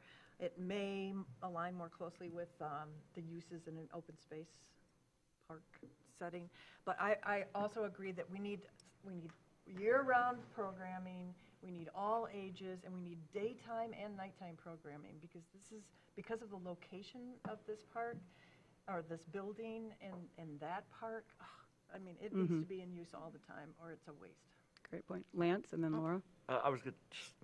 I think might be an appropriate time to make a motion. Yes, please. Perfect. Okay, I move that the City Commission direct the city manager to negotiate a lease with Parkway Theater for use of the Con Foster building with any agreement to include provisions addressing financial feasibility, for-profit structure, subletting parameters, and alignment with the Parks and Recreation Commission's principles, and that the final lease be returned to the City Commission for approval. Support. And I'll send that to you. All right. Homer and Treadwell. Did you say you'll send that to her? That's great. Love that we have, that's the nice thing about having the computers here. All right, further discussion or questions? Go ahead, Laura, and then Ken. I think this is a great fit, and I have confidence that our city manager will be able to work through some of the details. I agree with the comments that Commissioner Anderson and Commissioner Shaw made, and reflect back on the beginning of the RFP process when we discussed as a group what we wanted to see in that building, and I just remember us all discussing culture and performing arts and what a great fit that would be and how well it fits with the place-making aspects of our strategic plan. Lance, go ahead. There was pretty significant, I wouldn't say significant, not like Crooked Tree and Tattle, but there was community feedback suggesting performing arts venues were appropriate for this place, and those were consistent with our original thoughts. And it's, I think, I'm very happy to see this go forward. So, I don't know how I feel about a 20-year lease. That was the other. Right. My apologies. That's okay. We've had a lot of leases in front of us. Well, I think it's part of this discussion and question as to if we're going to do this RFP, how often are we going to do it? When is it appropriate to do it? And if we do it for one, must we do it for all? I like consistency. I think processes are important, and I don't want to get into the weeds with a lot of what ifs and the way things changes as we go along. But I'm excited about this. Performing arts is, I think, the thing for this building. So. Go ahead, Lance. Yeah, I'm excited. Well, obviously, I made the motion, so I'm excited for this. And you wrote it. Yeah. And I wrote, there wasn't one in the Well packet, written. so I had to write one. Art and the arts in this regard, I think, are a significant investment in our community. We have a lot of room for growing that. I love it, and we had a ton of public support, at least via email, or at least I did. I don't know if you guys read all the emails, but there was a lot of support for this use. Great. Any other comments right now? I'll give them a moment, and is there any public comment on this? See you, Brian, go ahead, and others.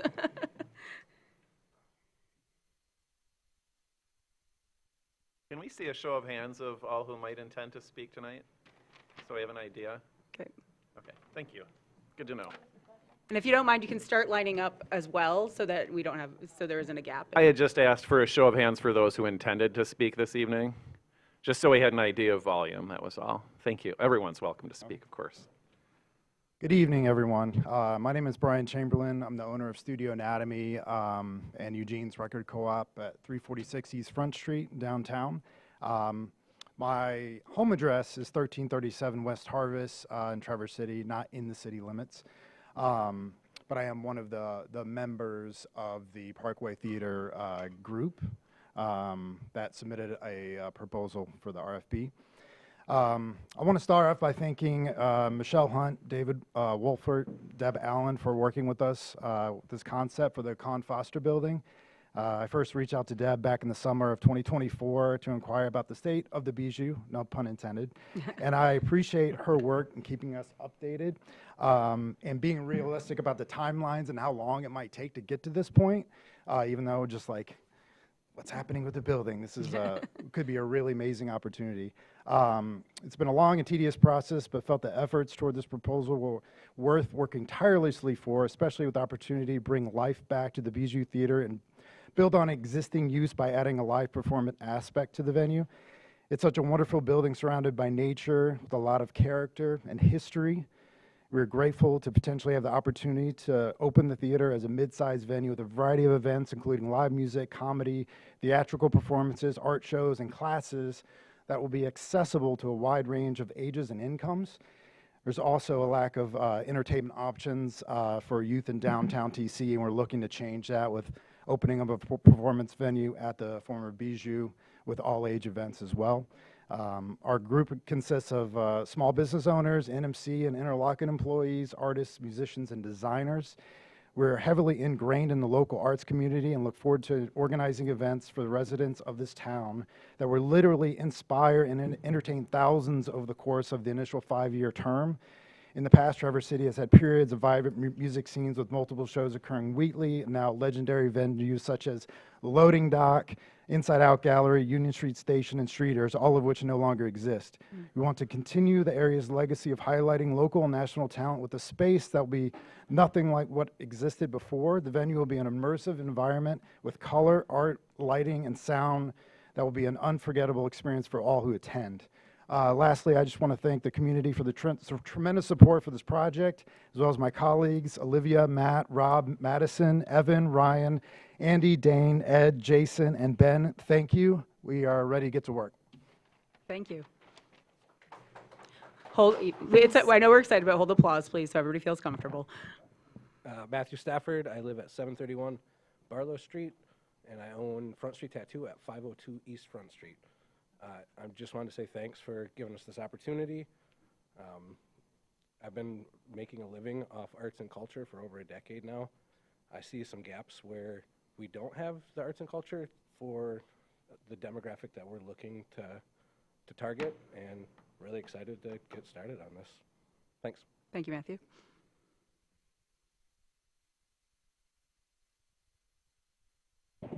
Hi, I'm Josephine Arrowwood Ross. I don't live in Traverse City. I live in 1167 Darga Road, Cedar, Michigan, Leelanau.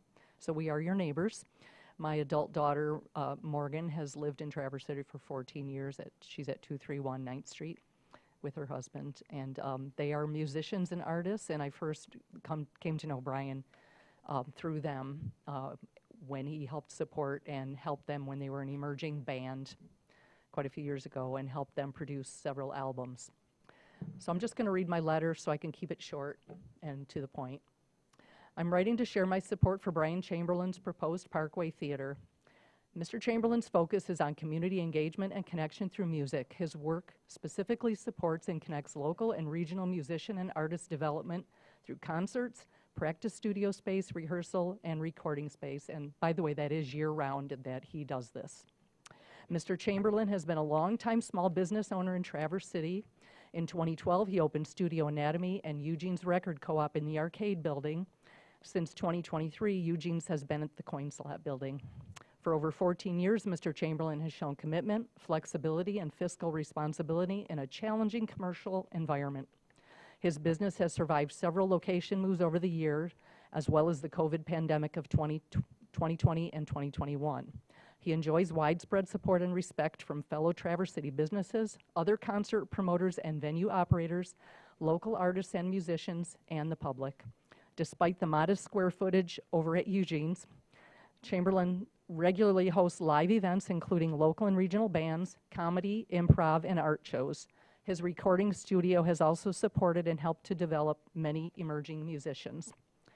There's a strong need in Traverse City and the northern Michigan region for a committed performance space for audiences of varying ages with affordable, accessible price points in the city center. Locals and visitors alike will be able to take in a music or comedy show or participate in youth thespian endeavors such as Full Tilt or spoken word performances like Hearsay and poetry slams. The Parkway Theater's uses will respect the integrity of the historic Con Foster building so that in the future, this city-owned property's value as a performance/gathering space would be maintained. The Con Foster building is already configured as a performing event venue with stage, ADA-compliant access, and a downtown location that encourages visitor walk-in traffic of all ages. Parking is readily available and safely accessible via the tunnel under the parkway.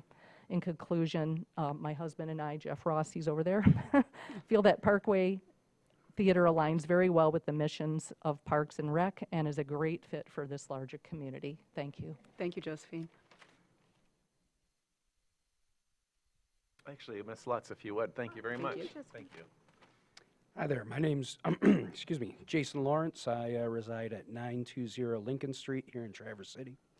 And I just want to say that I have known and collaborated with Brian Chamberlain for almost 15 years now on a wide variety of different artistic projects. And I can't think of a more ethical and determined person to spearhead this Parkway Theater project.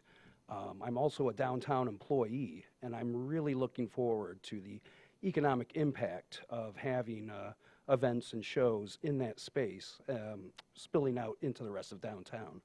And I think this is a wonderful use of our city's resources. Thank you. Thank you. Good evening. My name is Matthew Morgan. I live at 3527 East Mill Road in Grawn, Michigan. And I just wanted to, voice my support for this project. Traverse City and just northern Michigan is a hotbed of, the arts. So any opportunity to expand the scope that is not necessarily covered by other venues. We have a outstanding lineup at Cherry Fest every year. We have options at the Alluvion. We have arts at the Playhouse. and at the Opera House. And I think this is an incredible opportunity to turn the Bijou into another one of those incredible spaces for our town. And I just hope the Bijou can shine again. Thank you. Thank you, Matthew. Adam Naimanowski. I live at 241 East 9th Street in Traverse City. As the father of a teenager, daughter, 15, who feels like she doesn't fit in sometimes, I can tell you that when we show up at Eugene's for an event there are scores of people around that feel like so inclusive and so respected of everyone coming in there. And it's a space that I think is very, very important, where some teenagers are forced to go to school. They're forced to, do all the chores at home and things, but then they could have this outlet, and that's available to them, and that is just a great, great space for that. So that's all I have to say. Thank you. Thank you, Adam.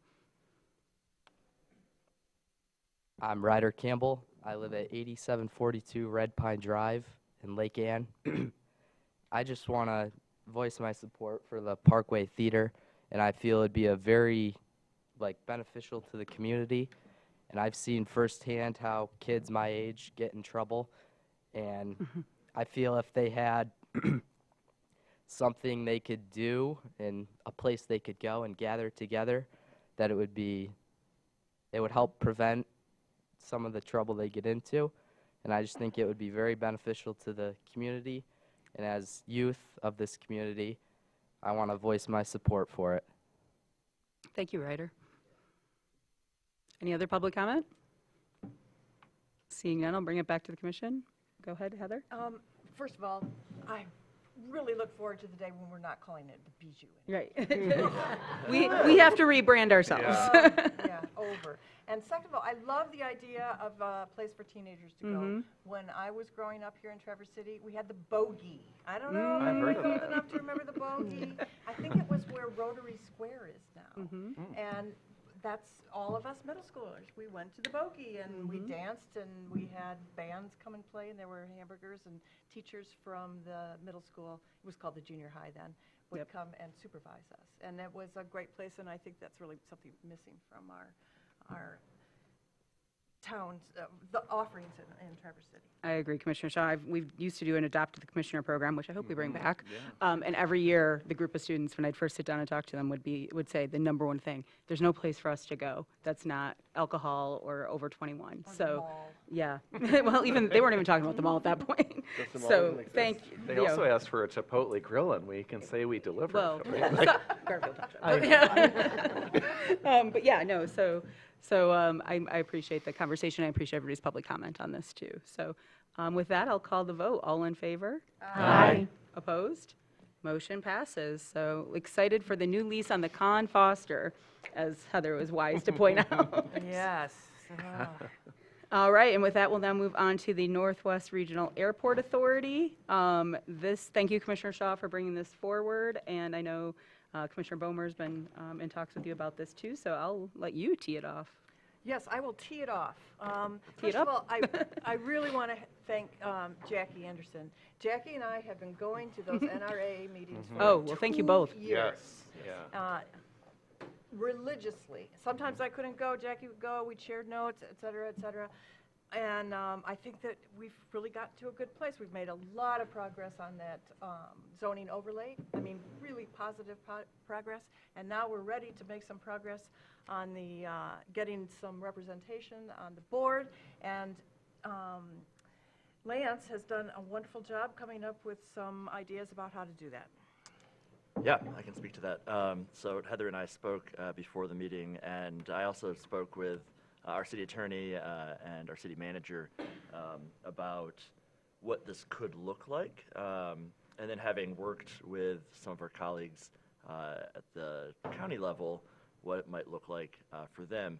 And so what I think we'll bring to the next meeting as a proposal for us to formally adopt as a resolution, if there's like consensus here that this is something we might want to ask the county to do, is a resolution asking for 2 additional seats to be added to the NRA board, with those 2 seats being appointed by the city commission as either city commissioners, or if you guys had opinions on a resident in the city, or just 2 city commissions. That would put us more in alignment with like Traverse City Light and Power Board, which has 2 commissioners on it as well. And we bring this up because the airport encompasses essentially 20% of our city. We gave up our seats and our control of that board. Let me. 1988. Yeah, I think a specific date too. July 21st. July 21. I have it open in front of me to help you. And there's currently, $120 million airport project happening with 0 representation from anybody accountable to our city residents, and that is us, right? We're the accountable one to the city residents. Now there is one city resident who sits on the board, but they're not accountable necessarily to the voters, right? So that's why we bring this up. We think now is the right time, and instead of doing this through like attrition, which is one way you could do this, the NRA and the county could essentially add these 2 seats now instead of having to wait for attrition to happen. How many seats are there currently? There's currently 9. Okay, so that would still give an odd number, which is great. Yep, it would give an odd number. It is the state's 3rd busiest airport outside of Detroit and Grand Rapids. So an 11, if you look at the numbers, right, an 11-person board, while that might take up a little extra time, being such a larger board, I think 11 is a good number because you have so much involvement there. And it is the 3rd largest. Yeah. Yeah, third largest and 3rd busiest airport in the state. And Ken, you had a question? Yeah, And Jackie? Heather, you were at that most recent meeting with me. The neighborhood meeting? Yeah, and one of the things that was mentioned from airport representation was that that board cannot consist of more than 45% of elected officials. Does that sound familiar? That was a comment that was made. I guess I would want to clear that with our Because there attorney. are elected members of that, there are members of that board that are elected peoples, and then there are appointed peoples that are not elected. And that was one of the reasons that we needed a city resident who was not an elected person. If we add 2 seats of elected city people, I think there's an issue with the percentage of the board that is then becomes elected persons. So we're completely appropriate, I think, asking. Yeah.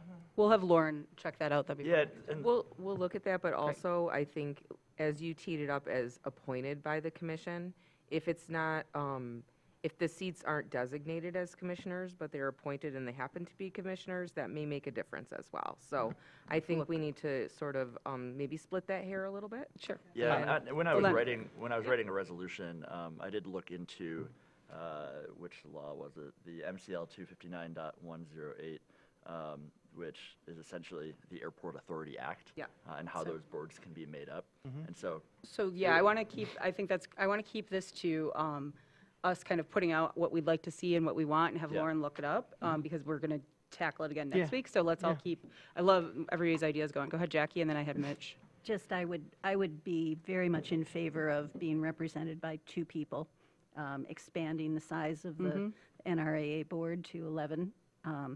I would be very grateful if one of the Traverse City representatives could be a city resident, so that the citizen perspective is represented, and even if it was possible to include someone who has the perspective of being a near neighbor to the airport and has that lived experience, I think that would be a really valuable perspective that doesn't exist on the NRAA board necessarily right now.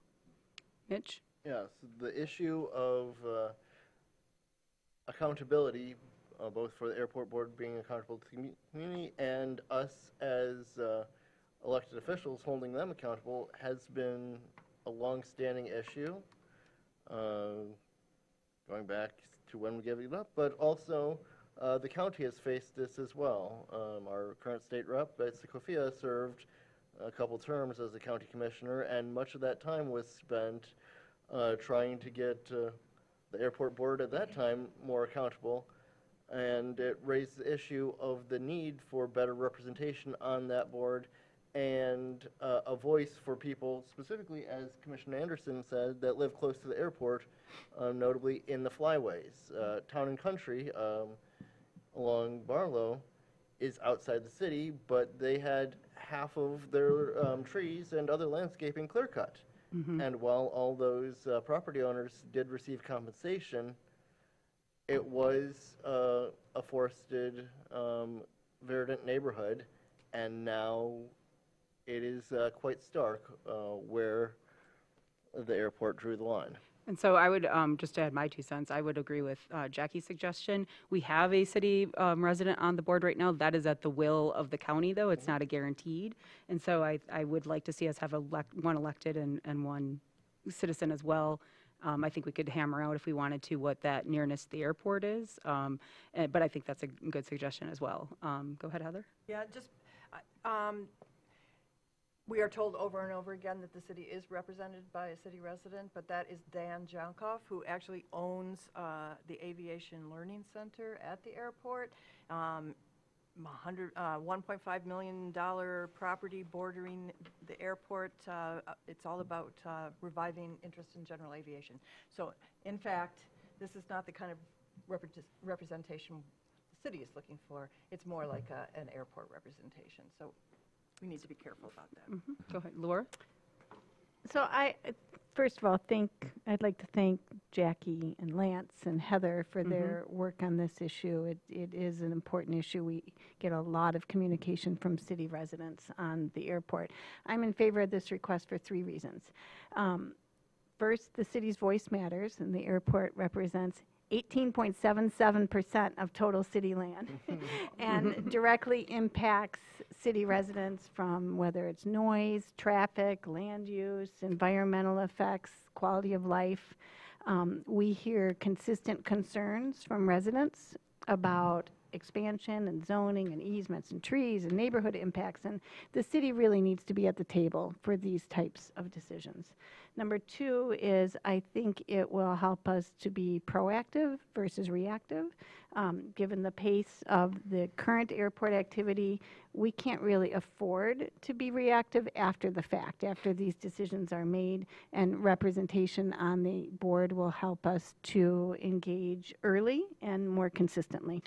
And then third, it really fits, again, with our strategic plan when we look at regional collaboration. This would be a constructive partnership. It would help strengthen representation with the airport authority, strengthen our partnership, and that will ultimately lead to better, more informed decisions for the entire region. So I fully support this concept and look forward to seeing the resolution come at a future meeting. Great. Ken, did you want to put your hand up? Yeah, is it our intent with this proposal to only propose this to Grand Traverse County? The Grand Traverse County Board?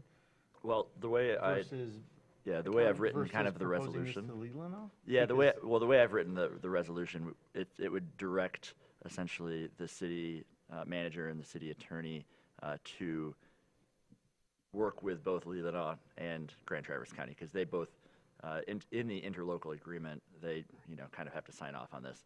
There currently is 2 seats from Leelanau County, and then there is one on the NRA board. There's 1 seat that is outside of the 2-county region, and that person is currently the chair. I only bring that that question up with Leelanau because the airport is in Grand Traverse County, and it obviously affects Grand Traverse County. So I feel the county would be Grand Traverse County would be less inclined to want to give up some of their representation on that. But the airport not being in Leelanau County, even though they were one of the original members of the NRAC, I could understand the possibility. I feel like that's a better ask than to the county, a more fair ask. Yeah, and food for thought. we had kind of thought about like that's the attrition model, right? Then again, that would put us squarely in like the end of next year before somebody would, so it would be a 2027 potential appointment, and it is, like I said, the 3rd busiest airport in the state. So I feel that, and Heather and I felt, you guys, your opinions are yours, that 11 people made sense as an Yeah. ask, and it was almost an easier ask than asking another entity to give up their space. Yeah. And that they timing, had. timing is everything. Yes. I don't And disagree. Ask for I the don't moon. disagree. Ask for the moon, you may only get a piece of apple pie, but Not even the I'm- stars, I'm just apple pie. I like that. Totally fine. I think all the thought processes and the questions and everything that we've talked about on this is appropriate. I think it's a very appropriate ask. This was 38 years ago that we kind of left our seat at this table, and the world has changed since then. Mhm. So just like the world was different then, it's different now, and it's not inappropriate for this ask. And I don't think that it should be simply turned down due to the fact that you left your seat at this table. Mhm. That Right. 38 years ago, different Mhm. world. This is a new I time. wasn't even born. Yeah, it's a fair ask. It's totally Very fine and different world for appropriate. you. So I love the way this is going, and I Yes. support this. Yeah, I'm with you guys. Wish we hadn't lost that, they're giving up that seat, but I think it's very fair for us to ask for that representation back. And So- hopefully that'll be agreeable. In terms of process, we don't have a motion tonight. This No. is just discussion, and then we're going to have something guys will bring it brought back Yep, and I'll- and to I- vote on. And I think Heather and I will bring a resolution to the meeting on the 18th, but that resolution will be vetted by staff first, just to make sure that everything is legal. Perfect. Yeah. Great. Well, we thank you, all three of you, for your work on it over the years now, and hope that it falls on positive ears at the county. But, we have historical precedents with us, so that's great to hear. So, all right. Well, thank you, everybody, with that. Look forward to that coming back to us. And now we have just the introduction. Don't worry about full discussion. Oh, I see a hand go up, actually, sorry. There's no motion, but if we want to have some public comment, because we are drafting the resolution, we'll go ahead and allow for some public comment here if you would like on the airport issue. Go right ahead. In just a moment. We actually only have We're getting about there. 10 more minutes of business left, Yeah, actually. right. So I know it looks like there's two other items. This next one's real quick, so I promise. Hi, my name is Carrie Noga, and I am a resident at 442 Hamilton Street. I am also the president of the Oakwood Triangle Neighborhood Association, which is just to the north of Cherry Capital. We are Zone 3 of the zoning overlay plan, and I personally do live in the flight path of the north-south runway. I'm glad I heard everything I just did. I'm sorry that the seat was given up back in '88 as well, but the issues with the airport and particularly potential tree trimming in Oakwood Cemetery, which is a city-owned property, and the airport has made clear that they need to deal with the city in regards to Oakwood, I think would only be facilitated by official representation.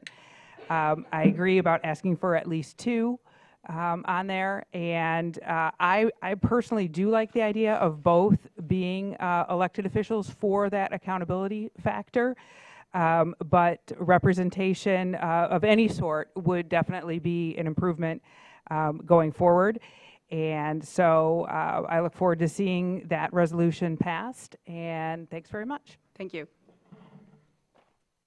If there's public comment, please line up at the podium, just like other issues here. Go ahead. My name is Tom Berklant, and I'm a resident of the Oakwood Triangle neighborhood. I live at 634 Woodland Drive. And what I wanted to speak to tonight was regarding the trees in our cemetery there. I had found out that Just really quickly, the motion and the discussion point is about the resolution. So Okay. if we can kind of push it more towards that representation and the resolution, we're going to have other things come before us in the future. So Okay. just kind of keeping it on the topic that's on the agenda tonight, please. okay, can I at least talk about my concern with some of the trees that I found out? It's not an issue before us right now. So if you want to talk about the representation and how that what you're looking forward to as part of that, please do. Otherwise, when that is an issue, we can have that. Or you can speak at general public comment at the end. Okay. Okay. I'll speak at general comment Okay, at the end. thank then. you. Thank you. Any other comments on this? Okay, well, thank you for that shared opinion from Triangle Network and adding that to our resolution considerations and conversations. So now we'll go to the proposed budget. Again, this is just teeing it up for us. We will not have any kind of discussion right now, but please Right, do. yeah, thank you. I just have to say, I have a lot of professional pride to be at this point to present a budget to the City Commission that I think for the first time in Traverse City's history since its incorporation in 1895 is based on a community-driven strategic action plan. In the packet, you have the executive summary from me, which is just 3.5 pages, which isn't too bad for such a big budget. But then following that, it discusses and outlines the strategic alignment and goes through all of the pillars of the OKRs and how items that I have recommended be included in the budget were arrived at. I want to thank very much our department head leadership team for their work on this, embracing the OKRs. I want to specifically thank Colleen Pavelio, our Director of Communications and Strategic Initiatives, for her work on driving that. And I want to thank Christine Bosley, our Human Resources Director, Heidi Sheppy, our Finance Director and City Treasurer, as well as Brian Postma, who almost no one sees, but he's our financial analyst, and he is a guru behind the city's budget and a very bright professional accountant. And of course, Jonna Robinson, our Deputy Treasurer. So tonight, really, the only thing for you to do is to take action scheduling the public hearing for May 18th.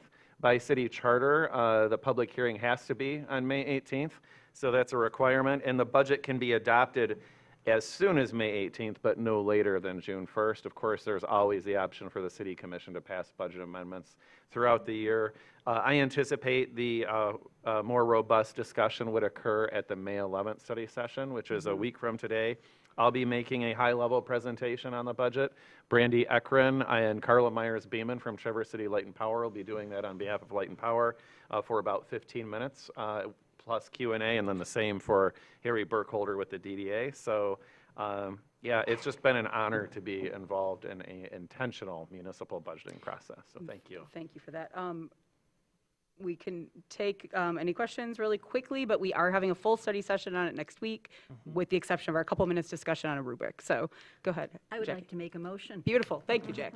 I move that the discussion and approval of the city manager's proposed budget for fiscal year 2026, 2027, including the 6-year capital improvement plan, all proposed tax levies for the city and the Downtown Development Authority, and also a public hearing regarding the Traverse City Light and Power and Downtown Development Authority budgets be scheduled for public hearing on May 18th, 2026. Support. Thank you, Commissioner Anderson and Mayor Pro Tem Ness. Any quick questions about it, or go ahead? Well, we were hoping to adopt this by June 1st. Yes, or as soon as May 18th. When were we going to anticipate that joint study session with the county and the city in regard to homelessness funding Not before. agreements? That's likely So going not to be bef- in June.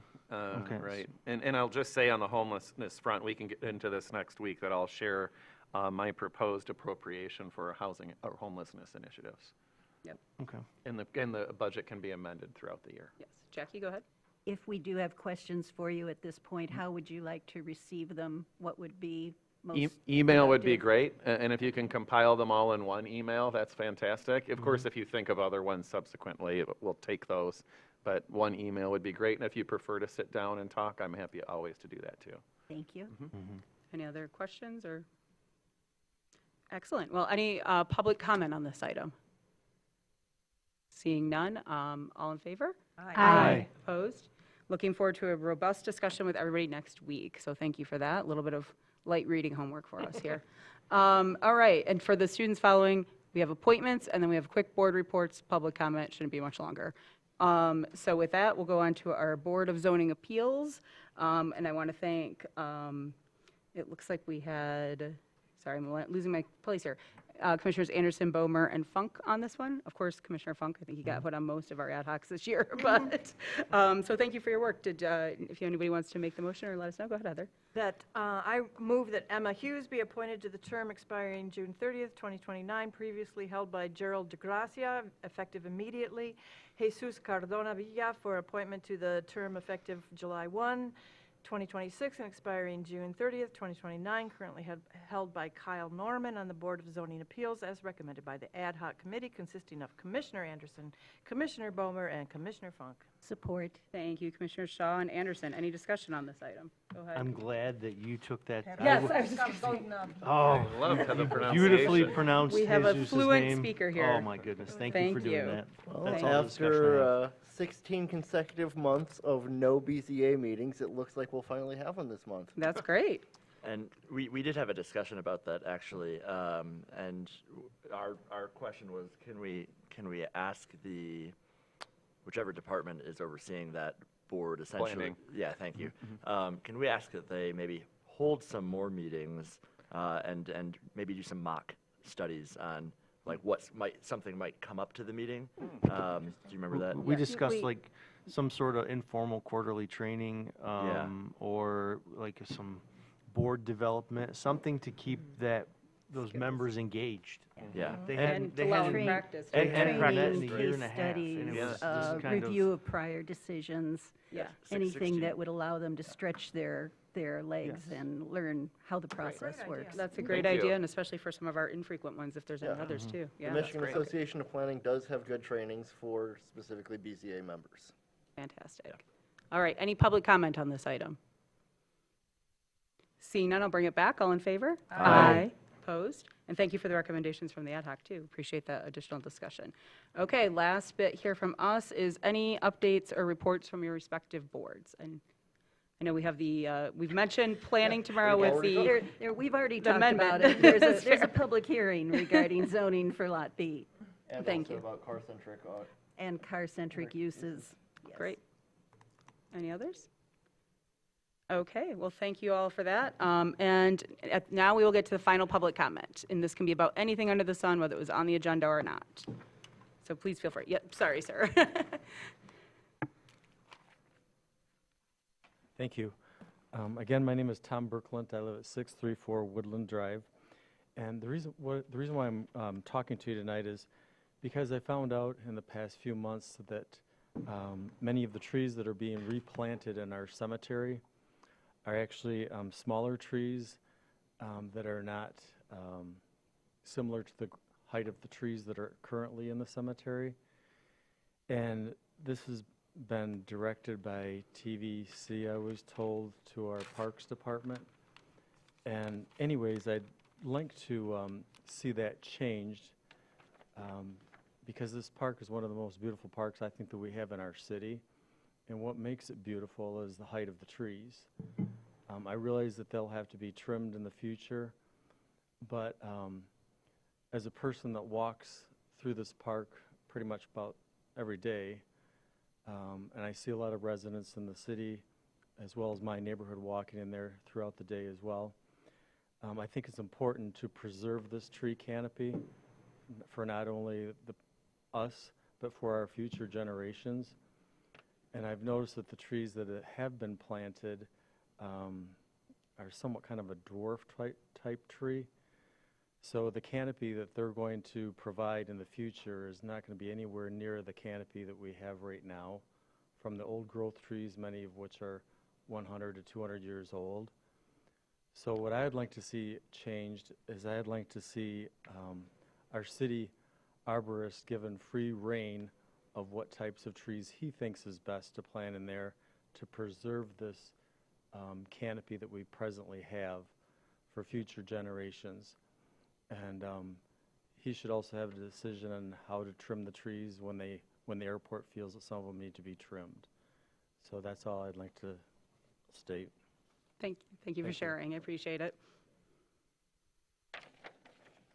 Hey, so I woke up this morning, it's May 4th. This is, everybody, some people may have celebrated May Day, this type of stuff. Little history lesson. So 140 years ago marks the Haymarket Massacre. 56 years ago marks the Kent State Massacre. And also today, or actually tomorrow, I believe, marks one anniversary from from you all kicking out everyone from the Pines.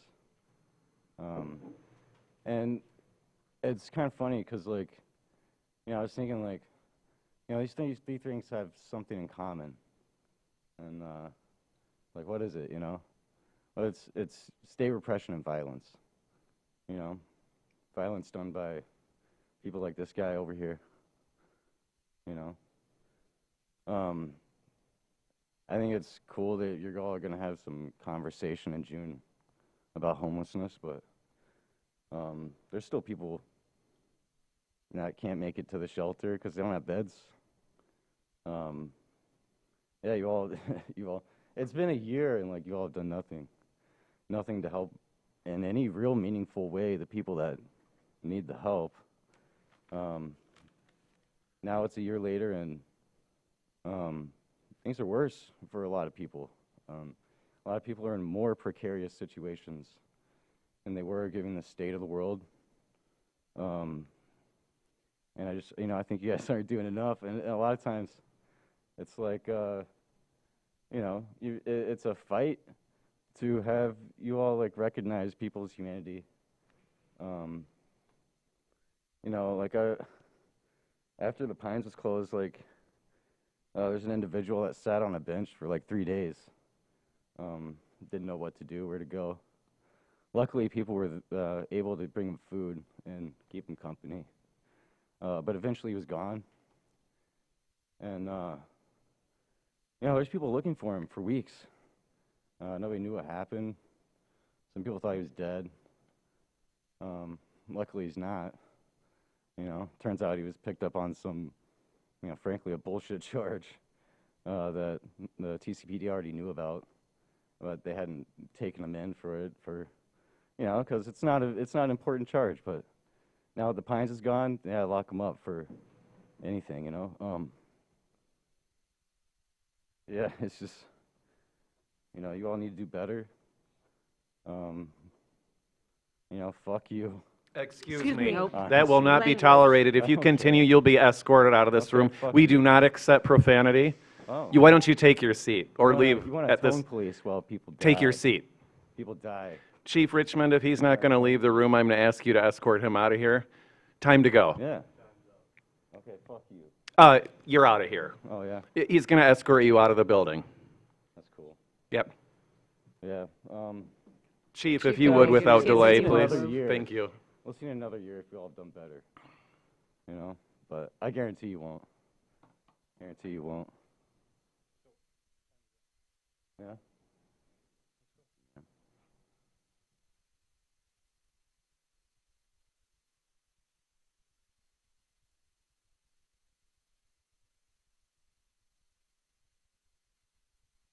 I'm not as brave as Logan. I live in my, well, I had a van. I don't live in my van anymore. I live in my Subaru. A kind group of women gave me a Subaru to live in. I have been here talking to you on several occasions. And my friend Logan there, he's right. Shame on you guys. You have not done nothing. The chief of police told me that every homeless person has a place to go, and it's just a fad, or it's just, oh, they just want to live in the woods. I've been on the street for so long. There is no housing for me. I've been here talking to you on several occasions telling you that. My friend Logan is tired. I'm tired. I am sick. Literally physically sick from living on the streets and surviving every single day. You guys must think I'm a joke. You must not see my humanity. I am a human just like you, and I deserve a fair shake in this world. Do I have to work 3 jobs so I can afford an overpriced apartment in this town? Why? Because the rich people are better than me? Their lives are more important than me and my community? We are suffering. We are suffering. The Pines was never a solution, but that's all we had, and you didn't give us a freaking solution. We're everywhere now, and we're scared, and we're hiding. We're hiding. I've literally been kicked out of from behind the library in my van. I don't have a place to go. I came here with a dream, and that dream is shattered. All I can do is start talking and fighting for my community because my community needs us. We have forgotten that we are a community that cares about each other. We have to take care of each other. I am angry. I am angry with all of you because I have seen death. I have seen suffering. My own suffering and the suffering of my people. I am proud to call myself homeless. I am not ashamed of my homelessness because I am human just like you. Thank you.